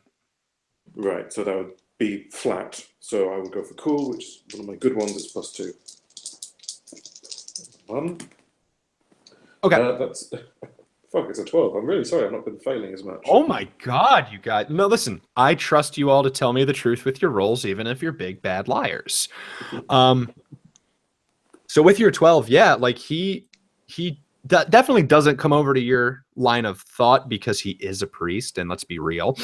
And but yeah, like he does seem very friendly and he enjoys his conversation with you most of all. Yeah, no, I explained to her about like Ijtihad and the 10,000 schools, and just because, you know, there are some people who want to bring people back to the 14th century in terms of technology and medicine doesn't mean that, you know, all of Islam has been ignorance, and, you know, the role of Islam in preserving things like algebra and astronomy. And don't Catholics like astronomy? Didn't you guys do the Big Bang and that? Do all that stuff. So basically the way that this will function, for a check that you want to ask the priest to assist you with, whether it's research or like a charm check to tell you more local legends or like stuff to like grease wheels, if you want to tap the priest, he gives you a flat +2 to whatever role you want to use him for. Obviously he won't work for like tough and weird, but for charm, cool, and sharp, you can probably find a way to use him. Okay. So what specifically are you looking for in the records? The records room contains birth and death certificates. I mean, I don't want to say certificates, but like records of the people in this town, as well as like the 2 or 3 adjacent villages. And stuff So like that. we have an idea of, based on when the murders were, we have an idea of when El Slabon may have been created. He may have about 60-ish years ago, probably. This priest is much younger than that, but devoted to learning the history of the area. Yeah. No, I have actually worked with church records before. So yeah, no, they would probably put out regular. We'd sort of call them zines. That sort of like little tier of publication was pretty common for churches to put out as like not quite magazines. So they would be like because it was also sort of the center of social life in small towns. So it'd be like a social calendar thing. And those are often collected and collated, so I could there'd probably be a folder of those that I would then like go, okay, I have a time period to go through. I have an idea, but I Looking can't through for tell keywords, you. slab on. You can't tell me, no. Yeah. You burned. Yeah. You burned. I'm sorry. I'm sorry. But all I I'll can let ask you say your idea. Okay, my idea Like, is I'm good with ask the. I know. Well, actually, this would be a bit. This probably would be tipping our hand a bit, but would be looking at if anyone is coming over to confession, or if there's some kind of, ne'er-do-well who would be the perfect target for El Sabon. Oofa doofa. That is good. So that is one of the thoughts that crosses your mind. I'm thinking if you wanted to do something like, because I'm aware I've been dominating. What if you want to be out of the church? You could hang around the cantina looking for I could do a that. layabout. Okay, so we're going to jump over there while you think about what specifically in the zines you want to look for, Adnan. So Matt, at the cantina, it is relatively rambunctious. Like things are popping off, which it does strike you as odd. Yeah, that is the first thing that I would tell you. Specifically because one, El Silban is active, and two, there are major food shortages. Mhm. So like where are they getting all this food? Yeah, that's odd.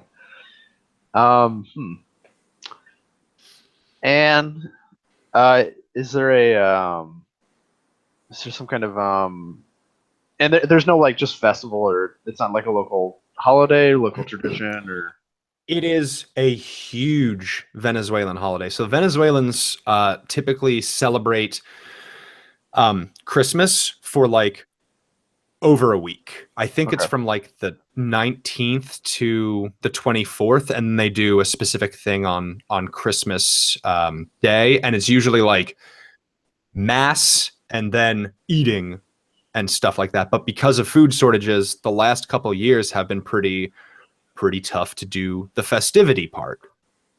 Okay. Well, that's interesting. I'm just gonna mill around and see. Obviously, they're bringing in food.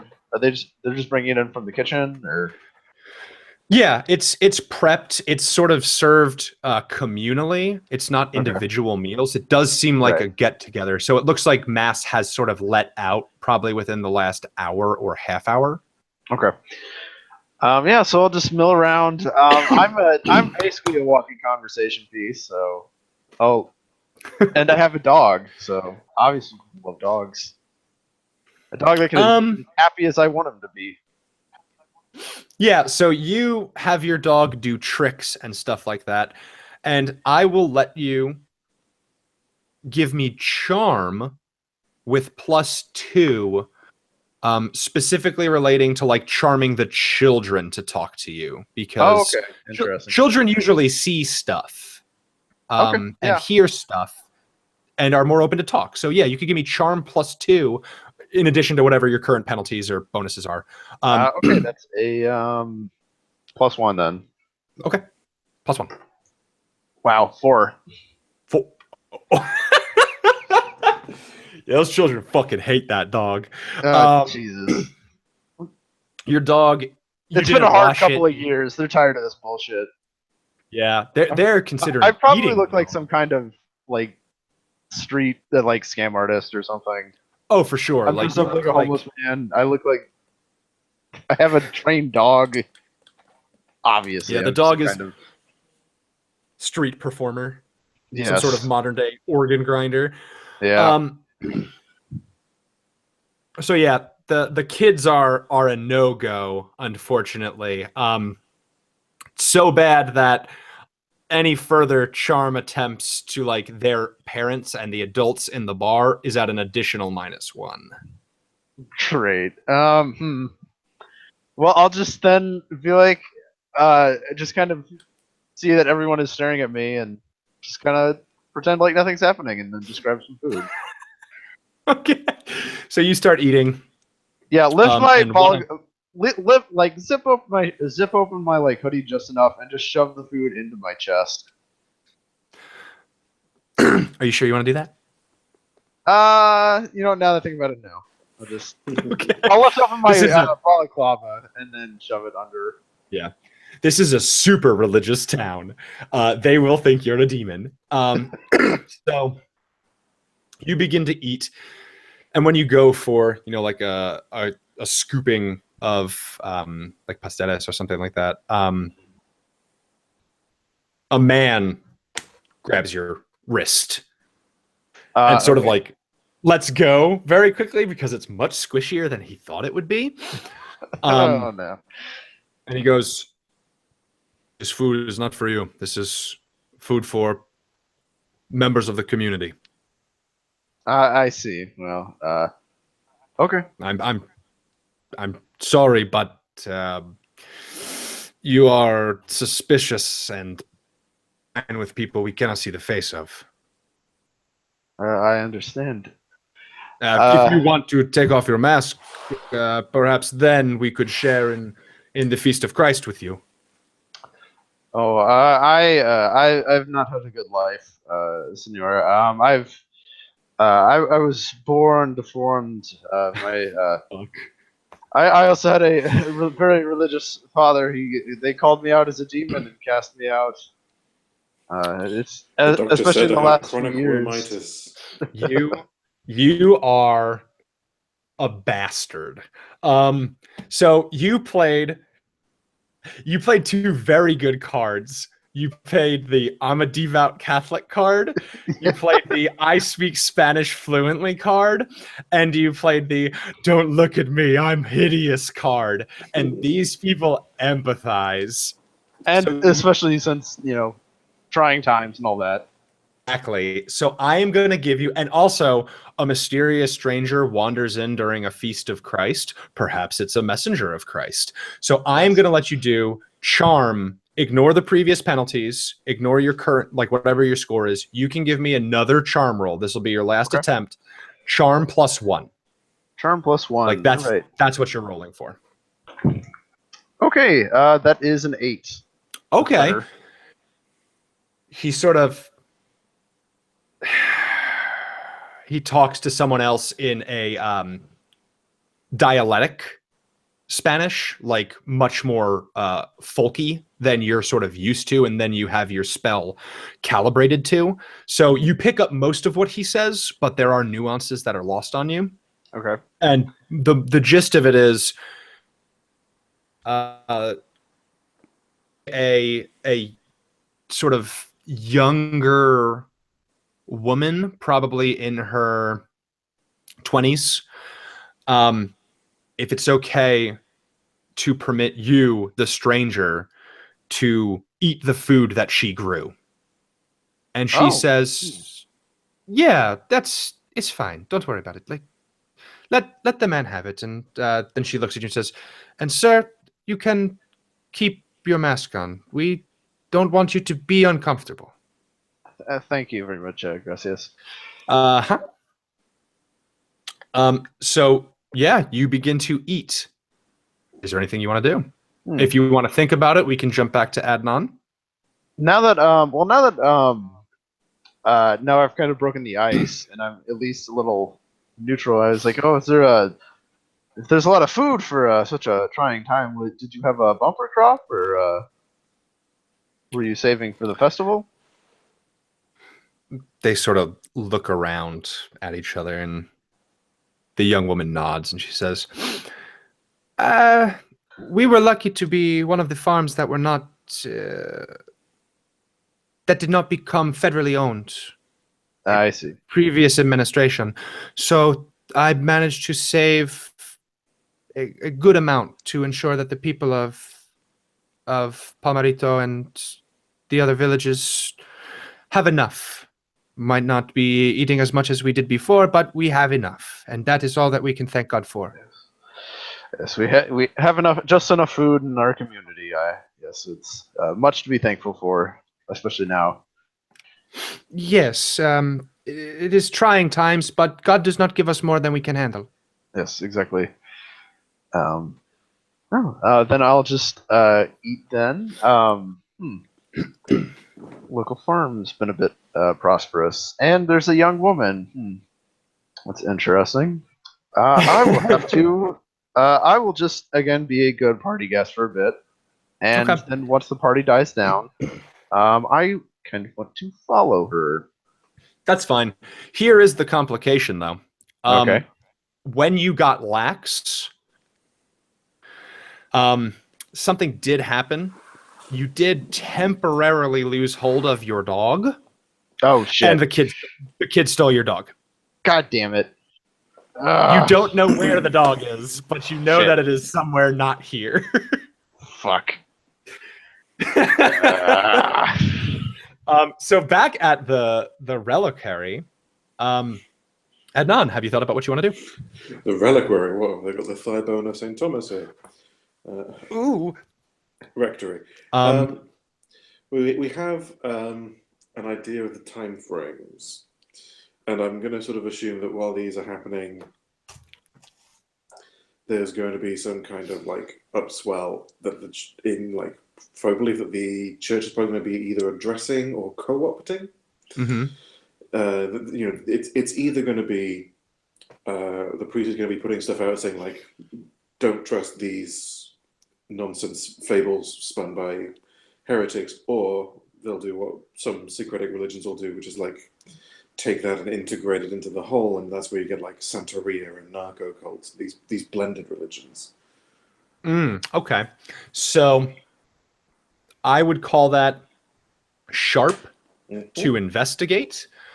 Do you want to burn the priest? Sure. I don't think we'll be here much longer. Okay, +2 to your investigate roll. Okay, so just to double check, that means that means I'm rolling a total of +3. Yes. Oof. That was right in the mic. Right. Here are the dice. So that's 11. Could you say it again? You were kind of super duper muffled. Oh, sorry. I must have No, it's jostled okay. the connection. Is it okay now? Yeah, you're you good. are There's something loud and over clear. the mic, I Okay. guess. It was 8 on the dice +3, so total 11. Oofa doofa. Okay. So 11, that lets you ask me 3 questions? Just pull up the. No, there we 10 go. plus is a 2. You get 2. 10 plus is a 2. Ask So, what is being concealed here seems pretty relevant. Okay. So that's what we'll And leave with. what happened here? Uh-huh. All right, we'll start with what happened here because that would sort of give you the background for what is being concealed here. Mm-hmm. So the stories about El Silbon incorporated into some of the pamphlets and zines that come out, or zines, however you want to pronounce it, out the area. Like a boogeyman.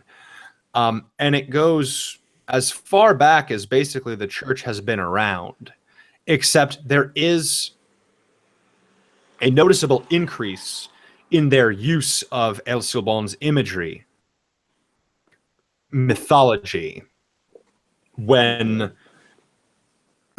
about, let's say, 55 years ago. So a little after the first murders happened, but you know that the first murders happened closer to the city and farther away from here. So once the murders started popping up in this specific area, it got involved. And that's what happened here. They started talking about El Silbon, and the country progressed from its socialist points to like much more socialist and like federally controlled co-opting, and then to its current iteration of intense droughts and lack of services and stuff. El Silbon has remained a consistent in this area. The spikes of its mention are definitely the spikes around when the people are dying, and those dead people are used more as repent and be not like them. Mm-hmm. Don't sleep around. Don't drink to excess. Go to church more. Hallowed ground, etc., etc., etc. As far as what's being concealed, you do notice something in that 60-year mark. The first thing is the burial of a man. The man's name,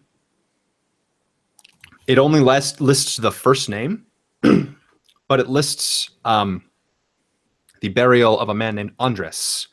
Mm-hmm. He was a local farmsteader. He ran the largest farm in the village, and he was killed. And it is believed he was killed by his son, who eloped with his wife the area.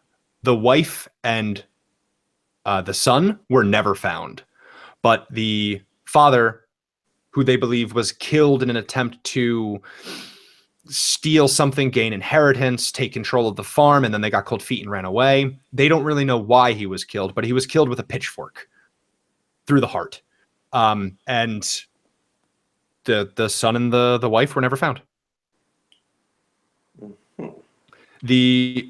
The father was survived by his father, who at the service apparently was very scathing of the son and hoped that wherever he was, that he would get his punishment, his divine punishment.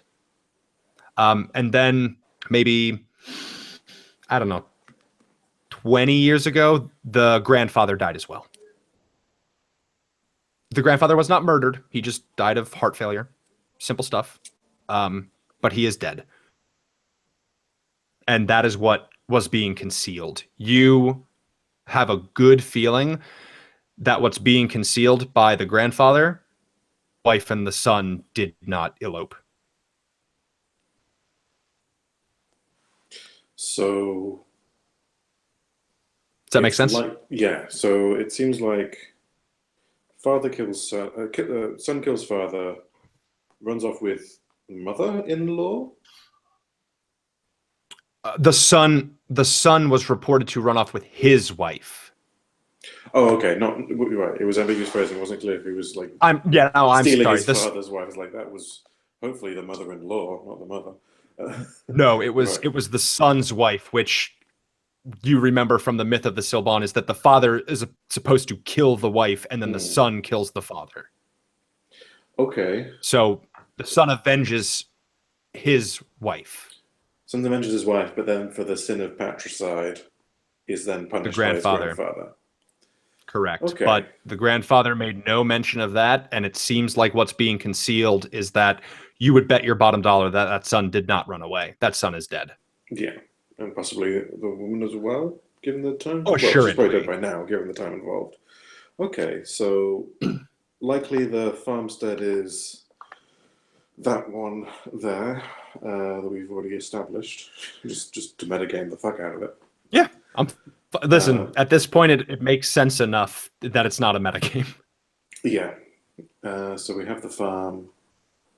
The question then is how to get him to stop, because it's not like, I mean, fire is a good standby, obviously, but if he was buried on the land that is now the orchard, that might explain the connection to trees.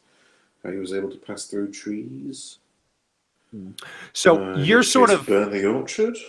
You're sort of muttering some of this stuff to yourself, and when you say, "Oh yeah, like he travels through trees," the priest sort of perks up and goes, "Oh, when you say he, do you mean El Cibon?" Oh yes, they. I'm sorry to startle you, but El Cibon does not travel through trees. He travels on trees. He is a giant who leaps from branch to branch. Oh, okay. So, like the Tarzan, he sort of swings through the trees. Yes, I am familiar with Tarzan. Yes, like Tarzan. Okay.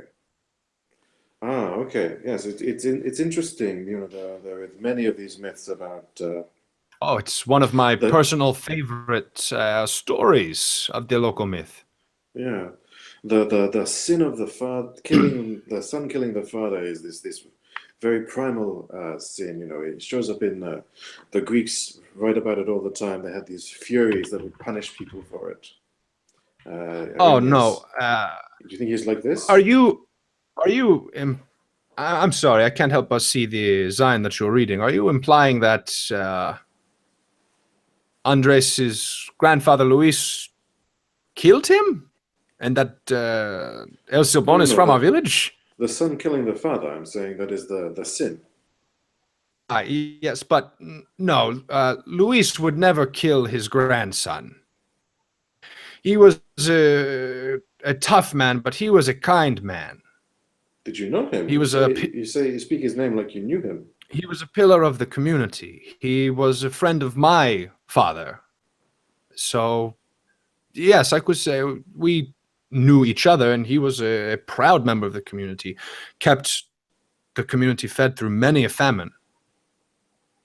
Hmm. That's interesting.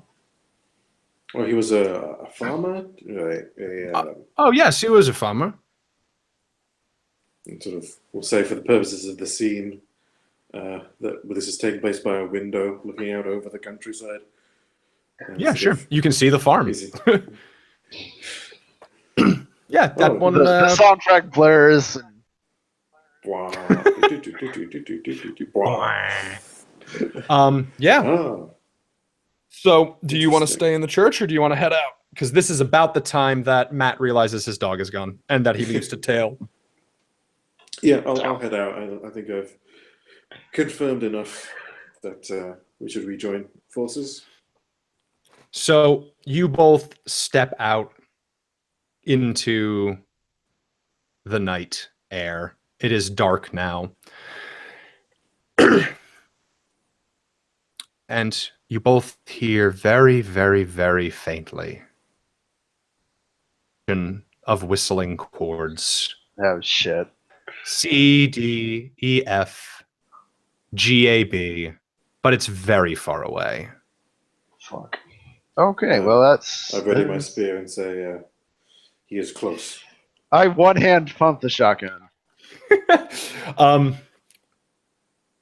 yeah. It does not look like the girl that you were following. We'll call her Ori. Okay. It does not look like Ori hears El Silbon. Is She there just someone? continues up the path. Is there someone following her? Is there another man that would be a No, suitable it's victim?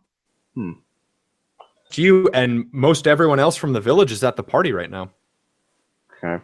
And El Silbon does not really attack groups. He attacks stragglers.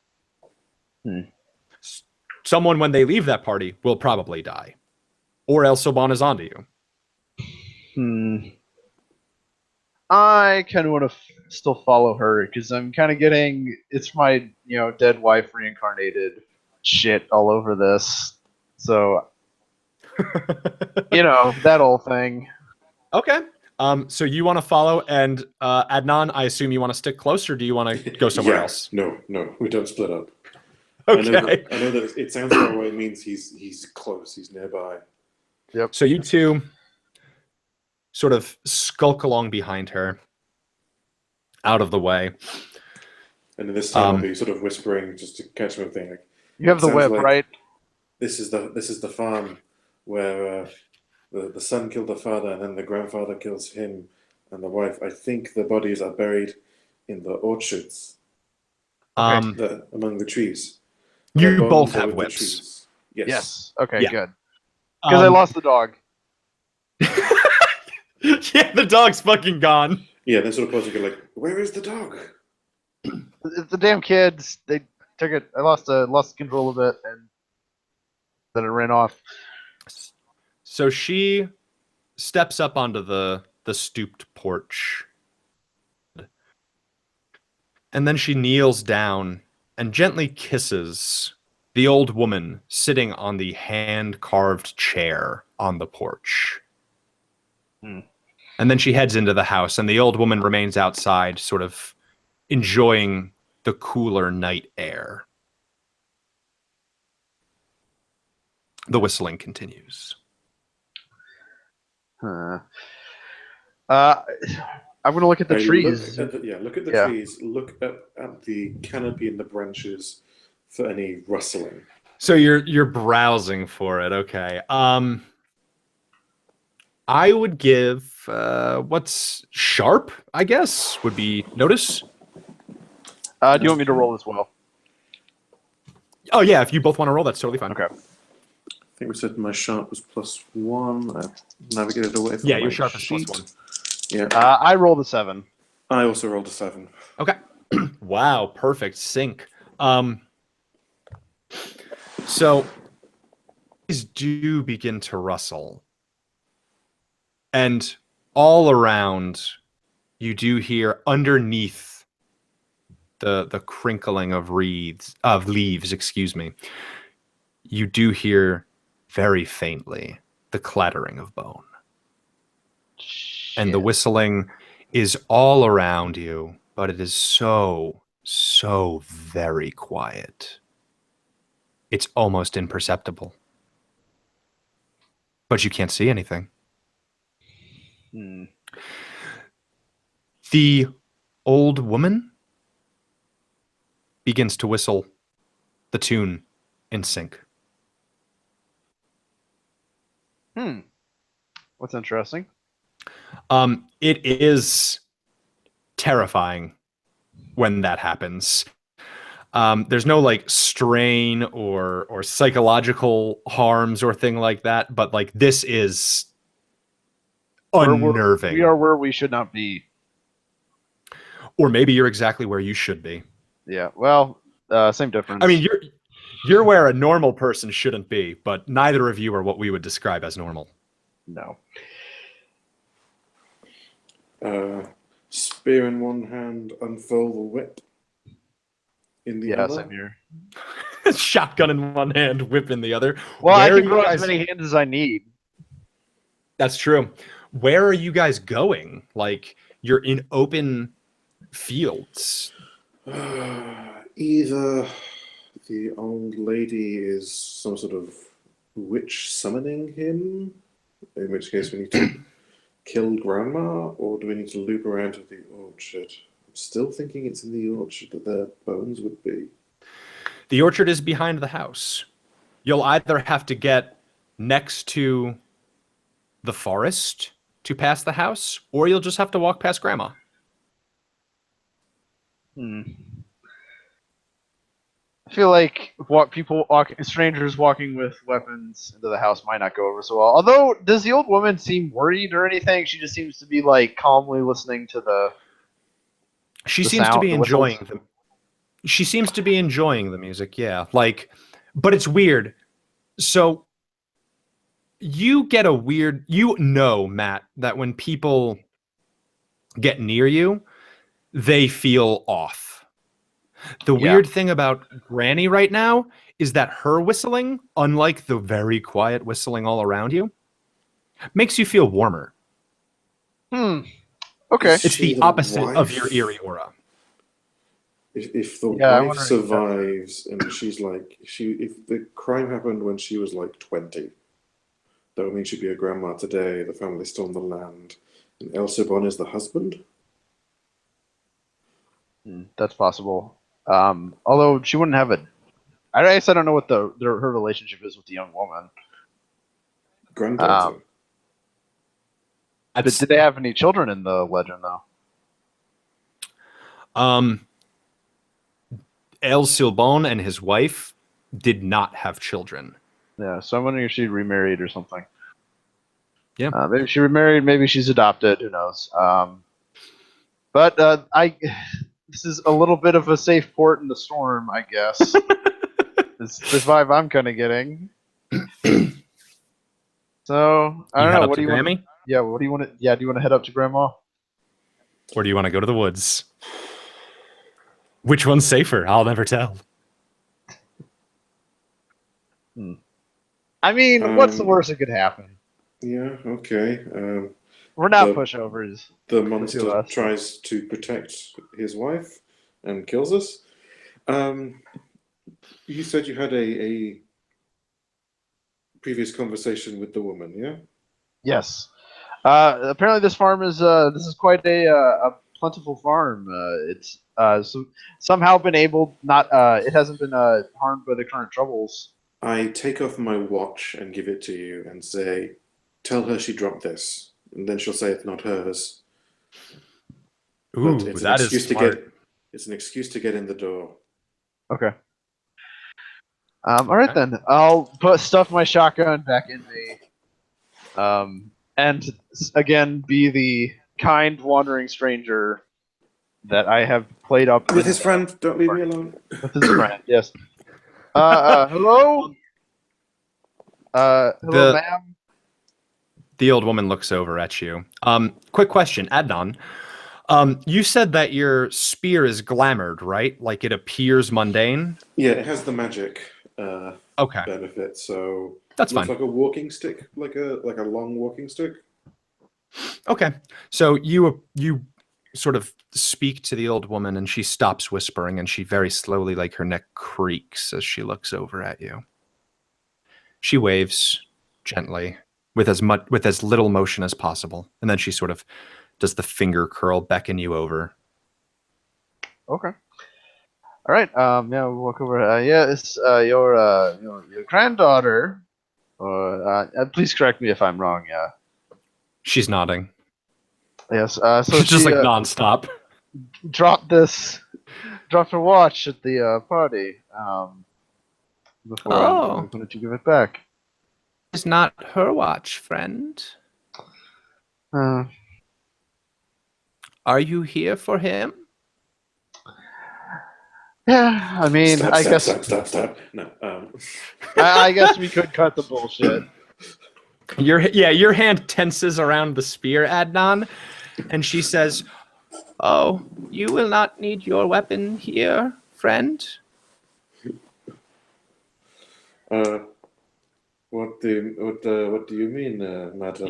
Your very beautiful spear. Oh, it is quite bright with God's light, but you will not need that here, friend." Are you saying this is a safe? This is some kind of safe port? I am saying that both of you do not seem like the type who would be attacked unless you are trying to help my brother. Are you trying to help him? Yes, we are. He's caused a lot of harm. He's an angry spirit. We need to lay him to rest. I see. And it is at that time that the front door opens and the young girl, or well, the 20-year-old girl walks out and she goes, "Abuelita, who are you talking?" Oh, I wave. hello. Yeah, she awkwardly and nervously waves back and sort of like reaches her hand behind the door frame slowly. "Can I help you?" Yes. I mean, I guess there's no need for pleasantries. We're here for the whistler, El Sabon. The young girl seems genuinely like, "What?" Like her face like curls up. She has no idea what the hell you're talking about. She goes, "Oh, right, El Silbon. Right. Yes. He's not here. You could maybe find him anywhere else." And the abuelita, she gently pats the hip of the girl, and she goes, "No, Ori, it is okay. Go inside. Travelers that God has sent." And Ori is like, "No, no, absolutely not. Abuelita, come inside, please. Thank you, friends, but El Subon is not here." I whistle the notes. She sort of like, doing? Why are you pursing your lips? You can't hear the sound? What sound? I whistle like howdy doody. You hear that? She's, yeah, I can hear you whistle. Yes. I whistle Elsa Bond's sound again. Did you hear that? All right, enough playing games. Please go. I don't want to have to. And she like pulls a shotgun from behind the door frame.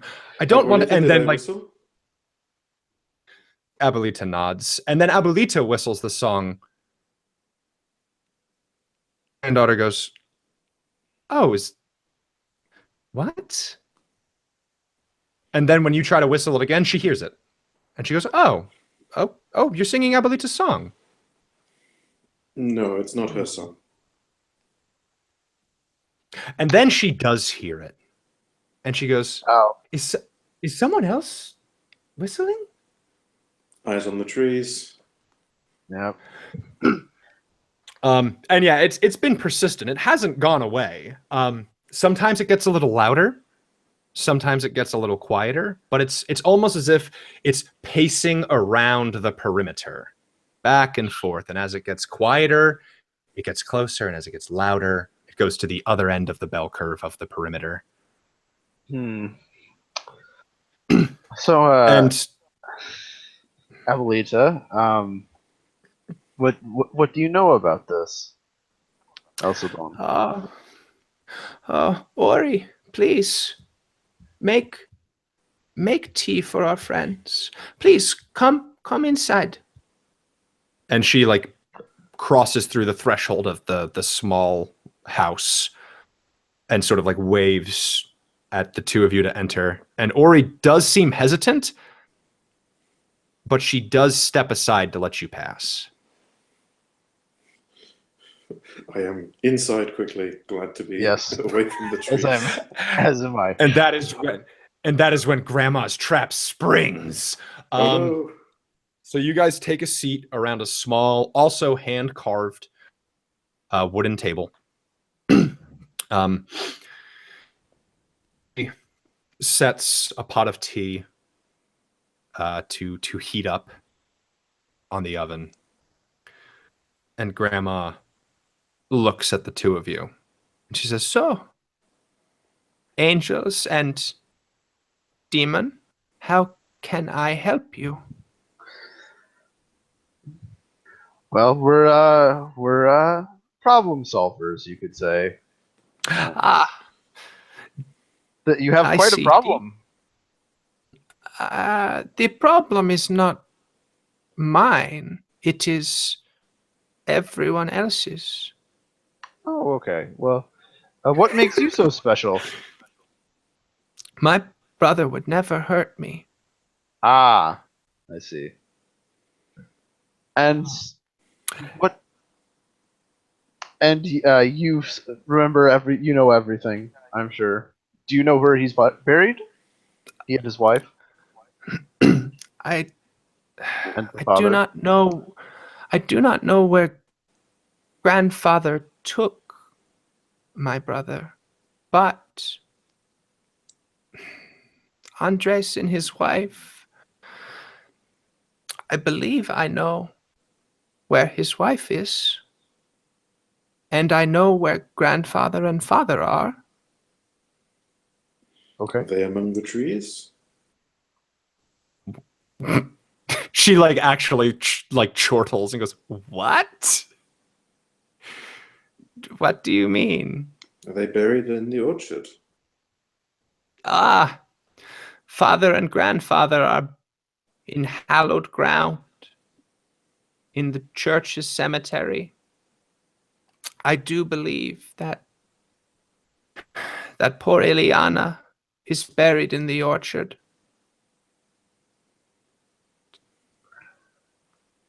Ileana, you piece it together very quickly.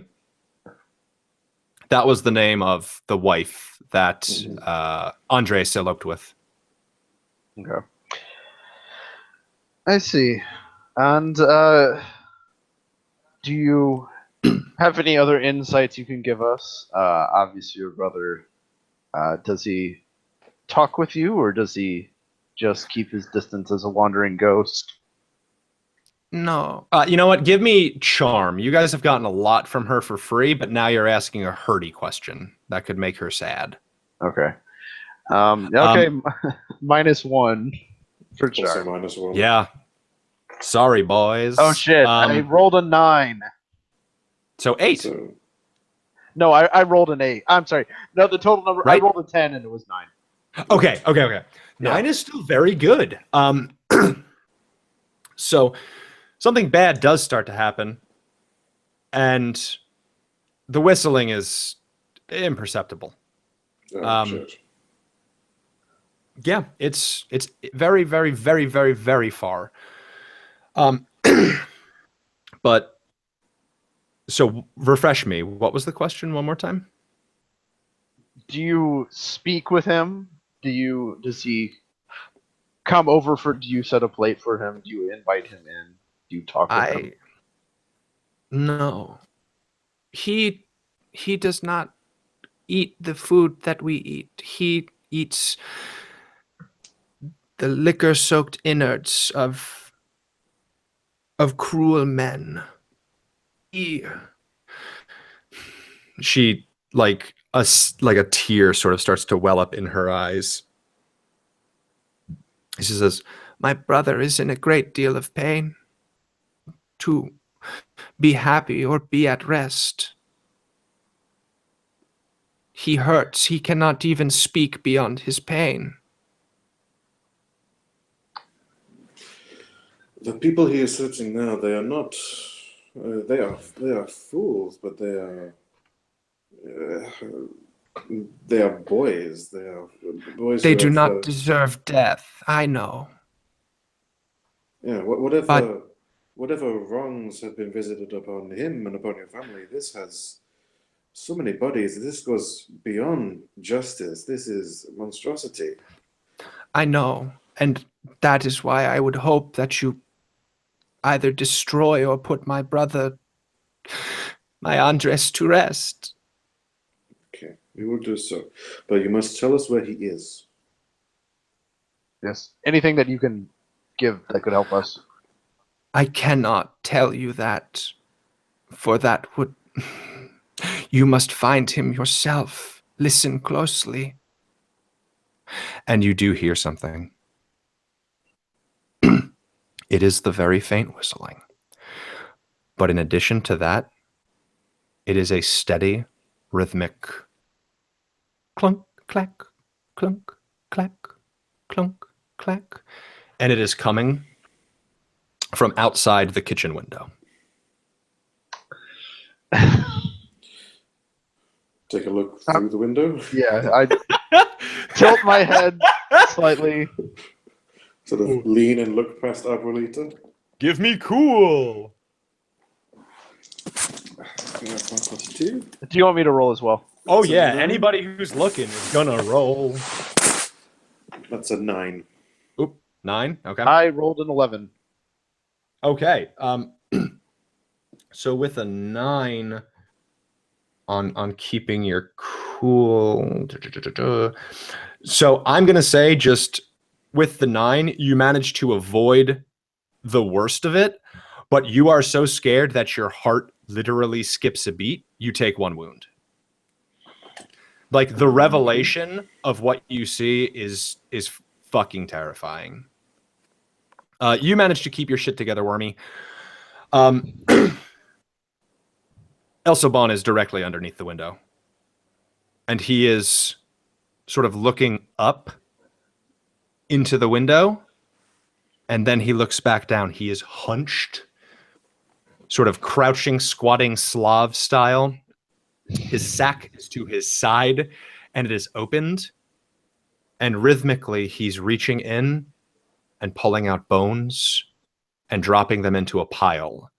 And occasionally he'll look up from his work and back at the window. His face is gaunt and elongated. His body is far too stretched. The rough woven cloth on his back that may have been a shirt in the past is ripped and blood-stained and barely concealing hideous, gangrenous, blackened, flensed flesh. You can see parts of his spine sticking out. The long legs, long arms as if stretched on a rack, count bone by bone as it pulls out from its large sack. Its hair is wild and black and slightly curly. And its eyes are sunken. But beyond that, there are just tiny, teeny, tiny matchstick motes of light in those sunken black abyssal eyes. Okay, I crack the whip. You cracked the whip. Just to check. Crack that you say whip. I take 1 harm.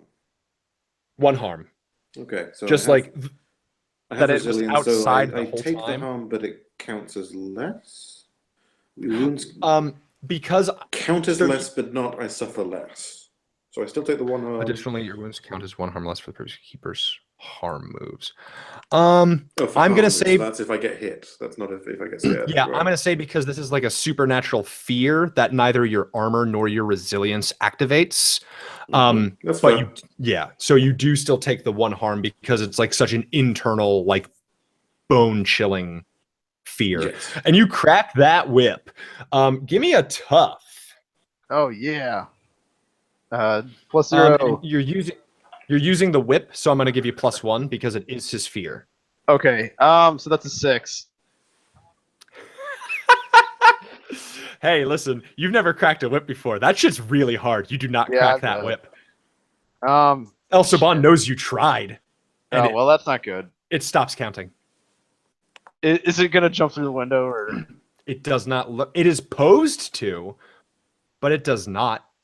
El Saban doesn't really seem to be moving while you're looking at it. Well,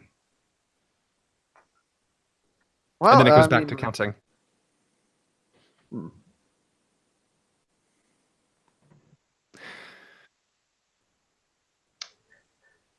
Well, I have. Well, I know what something I can do. Hmm?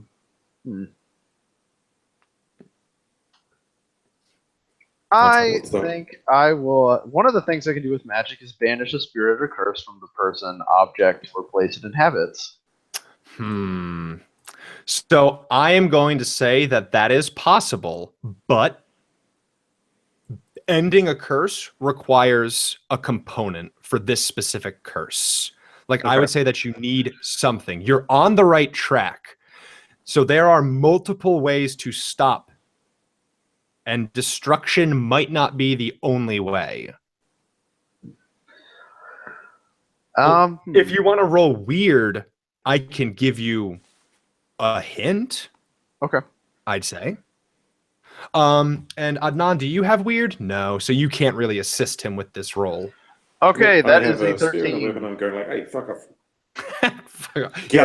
I'm sorry, you got a 13? Yes. All right. So I'm going to tell you the ways that you think you can get rid of El Silbon. One way is temporary destruction. You can whip him to death and get a dog to bark at him, but that'll only scare him away. He'll recuperate, he'll come back, he'll kill again. That's probably how people have gotten rid of him in those gap years. Right. But so Abuelita has said some stuff. Ileana is buried in the grove, she thinks. She thinks that grandfather hid the body to cover up his story. Mm-hmm. And if this whole wretched curse revolves around his wife, perhaps his wife can pull him back. Okay. The third option, give El Silbon something to target forever. Something that he cannot kill, but desperately wishes to kill again and again. The father and grandfather are buried in the church. Those would be good things to pick. But let's see. The laying to it's rest. the grove. Laying to rest the grove might be. That's an easier thing to get to. So here's the catch. It is easier, but the ritual takes time, and the cemetery is hallowed ground. Yes. So it's harder to get to the cemetery, but easier to cast. But it is that's easier true. to get to the orchard, but harder to cast. Well, the orchard's the good ending. That's the having hunt down the spirit of his grandfather or father for the rest of eternity is kind of the bad ending. In my opinion. But and listen, I'm not going to tell you one way or another, but grandfather and father getting punished for their sins eternally, that's not terrible. But yeah, bad ending is just fighting him. Yeah, bad ending plus is just fighting him. Normal ending is grandpa, good ending plus is probably Ileana. Okay. And then there's the dog ending, but we don't talk about that one. Hey, listen, that dog is in play for a reason. Do not. He's in a UFO. Oh no, the dog was El Savon all along.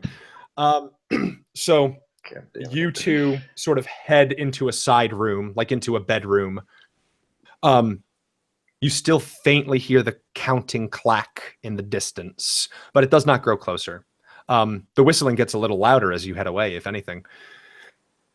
But you two are alone. You have the time to discuss. Okay, so we can either we can try to buy. I know magic. We can try to bind his El Sabon to the souls of his father or his grandfather, possibly both. And so then he'll just hunt them for until oblivion, until Judgment Day, and or we could, lay his spirit to rest and by going out to his wife's grave and performing a ritual there. The problem is that it will take time, and I need some kind of component. I think would be a good one would be maybe some of his flesh would be a solid component. I apologize. I might have been unclear. The component for the ritual is the body that you want to summon the spirit of. Oh, okay. All right. So okay. So that's easy enough. We'll just find his wife's grave, and then summon the ghost of his wife. She pleads with him. Yes. Don't do this forever. We need to set a wrong right. We don't do that if we just set a hound on a second hound. Sure. So, all right then. The only problem is we're just gonna have to run out there and the granddaughter Ori, she sort of like peeks her head from the doorway and she says, finding where Abuelita thinks the grave is might also be difficult. I know this farm like the back of my hand. Oh, okay. Well, perhaps you can help us. Do you know where it is, do you have an idea? Her knees are shaking. She is terrified. She says, I think I know the tree where she may be. It produces the most fruits each year. And she sort of like crosses herself. If I had to guess, it would be that one. Okay. I can show you. Yes, that would be good. And things are going to get rather hectic soon. And now you may have figured this out, but I'm not exactly normal. And I do not want you to be terrified by that. What does that mean? You want me to just show you? I'll lift my mask off. She like dry heaves into her palm. Like, and then she looks at you, Adnan, and she like sort of like gestures at him with like the crown of her head. Like, is this guy for real? Your mic's unplugged again, brother. Sorry, hello? No, you're good. I was like, yes, I know, he's a terrible roommate. Oh, you two live together. Oh, that's very fun. Oh, good. She grabs her shotgun. He is a person. There was something strange. Does the house have tequila, vodka, any spirits? We. I have some from when I went into Caracas. Okay, when we are going outside to the orchard, I want you to take those bottles and throw them as far as you can in the other direction. I I can try in the direction of Away my from the great orchard. uncle. Yeah, we want Okay. him. Okay. He is like a. Have you seen in the movies when there is a dog and a man has a sausage and he throws the sausage and the dog goes and then he gets what the dog is guarding. I have not seen a movie like that, but yes, I have seen a dog fight a man for a sausage. Okay, we think El Subano is like that, but instead of sausage, it is alcohol. So if Okay. we send it over there, and then we send it to the left, and then go to the right, he will go left. I will try. I will try my best. And, So she gathers like the bottle he has, like sort of like puts the shotgun sort of like in the crook of her arm, sort of to rest it, and she goes, "I'm very fast, but I will go in the middle of you two if that is all right." Okay, Yes, that's good. That is good.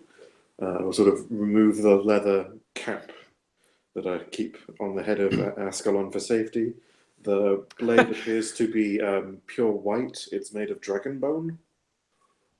She is like aghast, like mouth agape when she sees this, because I assume that it's like a winged spear where it has like the cross head and everything like that, because this is like a Catholic icon sort of thing. And she like crosses herself and says a little prayer again when she sees that, and like she's very humbled in its presence. He's not a dragon. I don't know how good it'll Um, be, but we can God, hope. God will help us. I am sure that God Yeah, will. God does not give us more than we can handle. yeah. And when she starts saying that, I go, I agree. And then I start praying over the spear in Arabic. So She'll fucking pray to any god right now. She does not care. Um, I'm going to do some magic as well. I'm going to enchant my. I'm going to enchant my weapon. So I'll take the whip that I took. I'll Okay. then draw sigils onto it in worm slime, and then roll plus weird so Okay. I can get enchant a weapon to give it +1 harm and magic. Okay, sure. I'm into it. So, yeah, that is a 14. Jesus. Man, your fucking weird is paying off. Yeah. It's I have it's a +3, so Yeah, it's no, not bad still. that's your money. Like you put everything into it. So yeah, you juice it up, and the whip sort of becomes animate all its own. It's like it's a worm. It's Yeah, just exactly. a worm.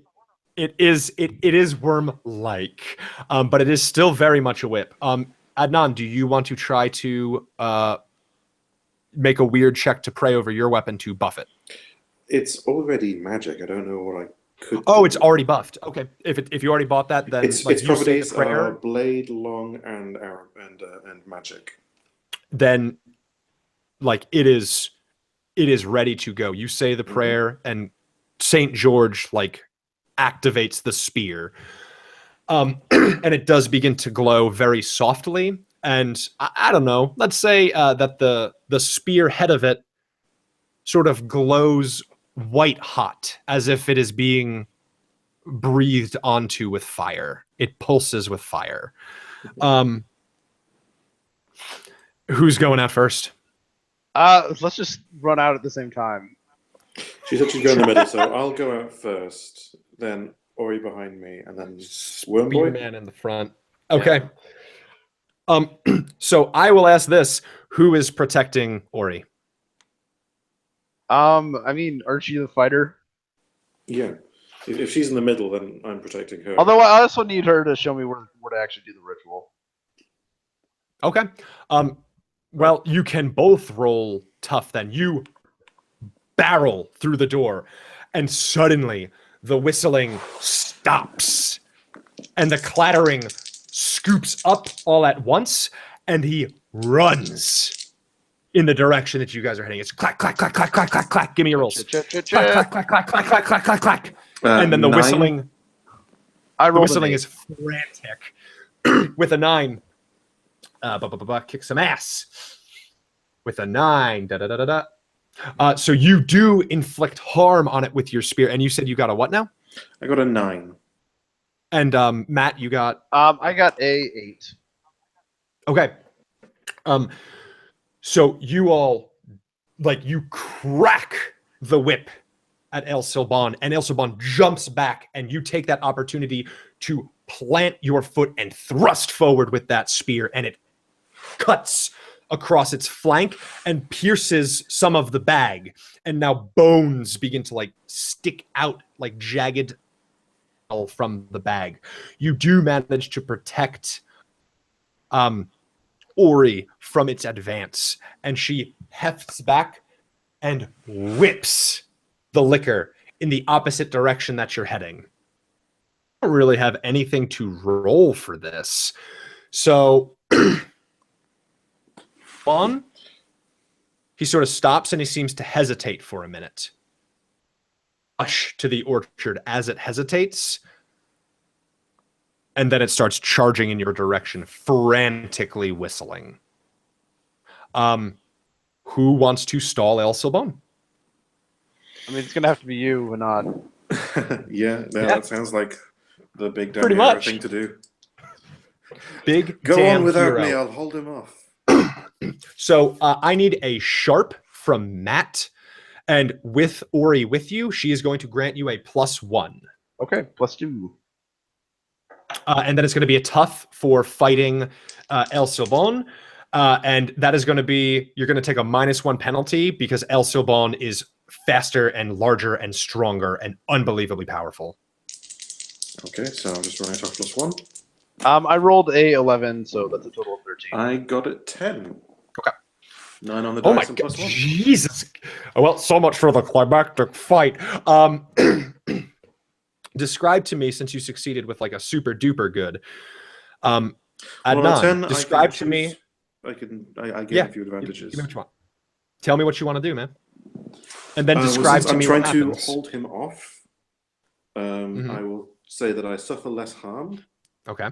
as my extra effect. You could also force them where you want. Yeah, I could, back like a lion tamer thrashing the whip at him. Yeah. So which one do you want to do? Do you want to suffer less harm or do you want to force? I have resilience, which lets me take less harm from your harm moves, so I will force him where I want. So he comes on me strong, lashing out, and he's got, he does have reach even with spear and whip. But he, shies away as I get clear to, lash out and starts pushing back, and I use that momentum to keep pushing forward, keep lashing, bring him back, away from the orchard towards the house. You're pushing him towards the house in a hope that you'll be able to pin him against the wall with the spear. But El Sobon's claws are massive and powerful, and it cuts across you for 3 harm as it swings that bag behind the claw with its other hand, sort of just flailing, and the bag hits you for 3 harm. That would proc your resilience and your protective armor and stuff like that. Yep. So I have 1 harm. So that's 2 harm total I have on me. Damn, you are a big damn hero. That's true, you are a knight. So with El Soban being pushed backwards and backwards and backwards, you have the breathing room you need, Matt. And she points out a slightly larger tree, and even now it is still bearing. And with your, because you said you got like a 13 or something ridiculous. Yeah, I'm a sharp. The tree, sure enough, there are marks in the bark that look like this was a tree that someone was lashed on. Well, yeah, there's a lot of emotion tied to this tree, it seems. So, yeah, I'm going to, again, summon the spirit of his dead wife, then. So you have to get the body first. Oh, well, I mean, I'm a worm. So digging is a natural part of being a worm. Exactly. So what I am going to ask for then is the worms find the body automatically. Ori tells you sort of where she thinks it is. There is like a mound where the roots have grown over. The tree is slightly raised, and the worms confirm there is a skeleton in there. I am going to need from the worms to just like do this. I'm going to need tough because this is just manual worm labor. Yeah, sure. All right, +0. It can't That's a all be 6. +3. But I'm going to spend a point of luck to make it a 12. Oh, son of a bitch. The worms shit, I forgot I could have done that in the struggle. fight. Yeah. Well, don't worry. There'll be at least a couple more rolls. The worms struggle and struggle to eat the earth and push it out of the way. And sure enough, as you're failing, Ori gets down on her knees and begins to just with her bare hands rake the earth up that she sees being disturbed by the worms.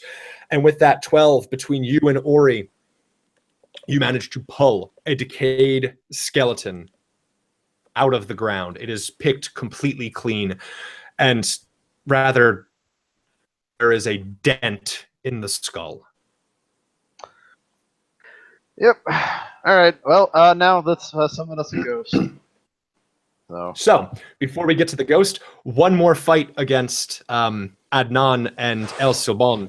El Soban is frantic right now. It can sense its wife, and it is terrified that someone is going to hurt her again. And you are a masculine figure in front of him. Your roll has -2.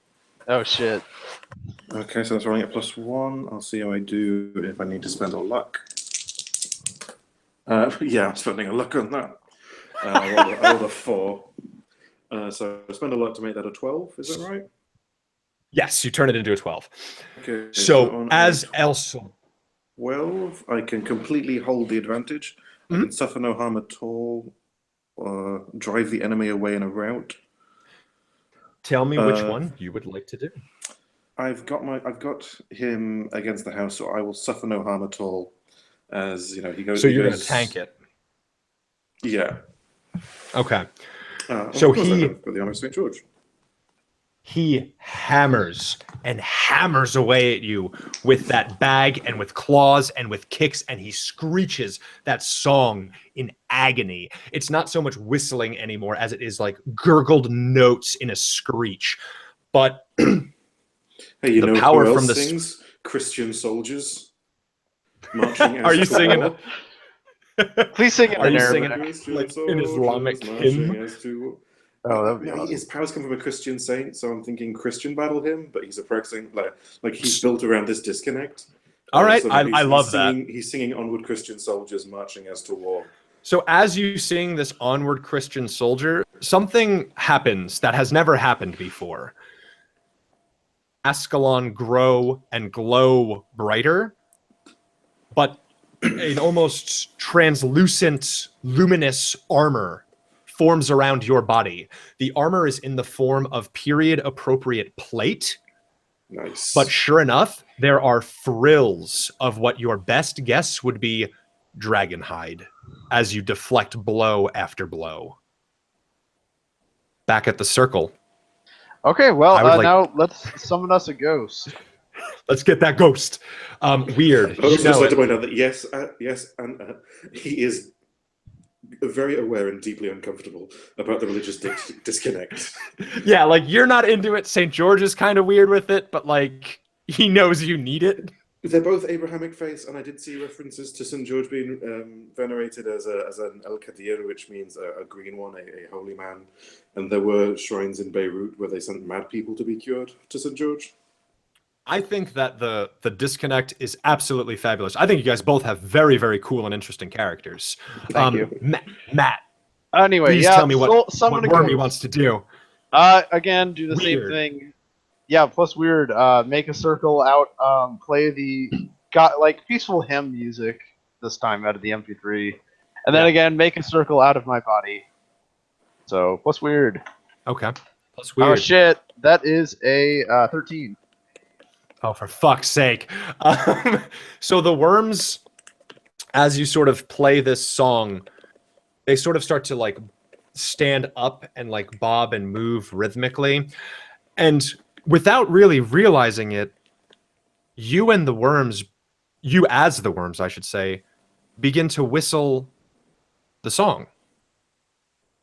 C, D, E, F, G, A, B. C, D, E, F, G, A, B. And much like when Abuelita was whistling it, it's warmer. And the Oh. skeleton itself does not move, but over the horrible gurgling screech whistling of El Silbon, there is an angelic whistling that matches it and counters it. As slowly but surely, the ethereal body of Ileana forms, floating above the corpse, and she is whistling the song. You have successfully summoned Ileana. What would you like to ask her to do? Yes, your husband. He's been cursed for so many years. He's killed. He has suffered due to the evil that your father-in-law and your grandfather-in-law wrought on him. Please calm him down. Take him to And his final rewards. and she stops whistling and nods. And then she looks at Ori and she smiles warmly and she gently runs her hand through Ori's hair. And it doesn't phase through. It actually interacts as if it's corporeal. Ileana floats across the field to where onward Christian soldier is being belted out. Just as your body can take no more, you are pushed back, crushed beneath the weight. The armor does not crack, it does not falter. You falter, Adnan. On advances, a figure interposes. It is beautiful in a rustic way and ghostly. And Ileana begins to whistle the song. And El Silbon drops the sack. And all of the bones that were in it and should clatter out do not. Instead, only one skeleton falls out. Its rib cage is fractured in 3 distinct sections. The sternum with a large hole punched through it. And El Silbon collapses to its knees, and it begins to look between the bones of his father and the spirit of his loved. And it begins to weep the notes over and over as Ileana approaches it. She extends her hand. And as El Silbon goes to reach for the skeleton and the bag, Ileana gently slides her hand into his and grasps it. And then Andres looks at Ileana. No longer El Silbon, not even in the blink of an eye. It is Andres, the simple farmer boy who loved his wife. He's cute, a bit boyish, but cute. And he begins to whistle in response. And then the whistling stops. And they are gone. The bag is gone, but the bones of Andres' father remain.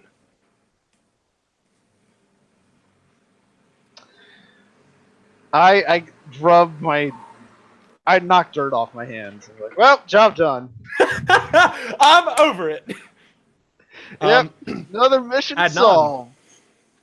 Obviously, next to you, Ori is just bawling in the glory of God. She is inconsolable with joy and fear and just everything.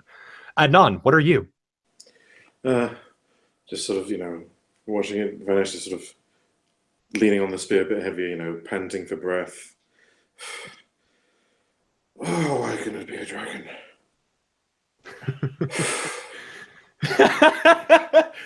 So, oh, why couldn't it be a dragon? Oh. El Silbon is put to rest, thanks you tearfully.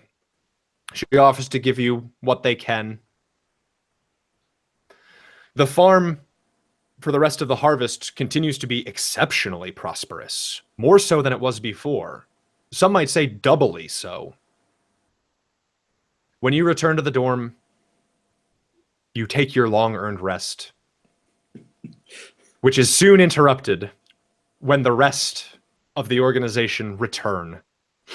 And Mina is livid with you two. She extends her hand and demands her whips. Give them back, of course. I cleaned the worm slime off of them way before when I came back. She takes the whips back and heads into her room. And one of the other members of the organization, let's say that this one is an initiate, looks at the two of you from behind his aviator glasses and says, "So, was it eventful while we were gone?" Is this the point where we sort of do the 90s sitcom, look at each other and just be like, exactly, we'll never tell, credits roll. Yeah, Same old. Yeah. It depends. If you I don't guys know, want if we're the shit crew, we need to brag about this shit. you could get the fucking cred. Yeah, get the cred for this, man. Yeah, Fucking you could rub get the their cred or be faces. humble. No, bullshit. Fuck that. No, none of this humble shit.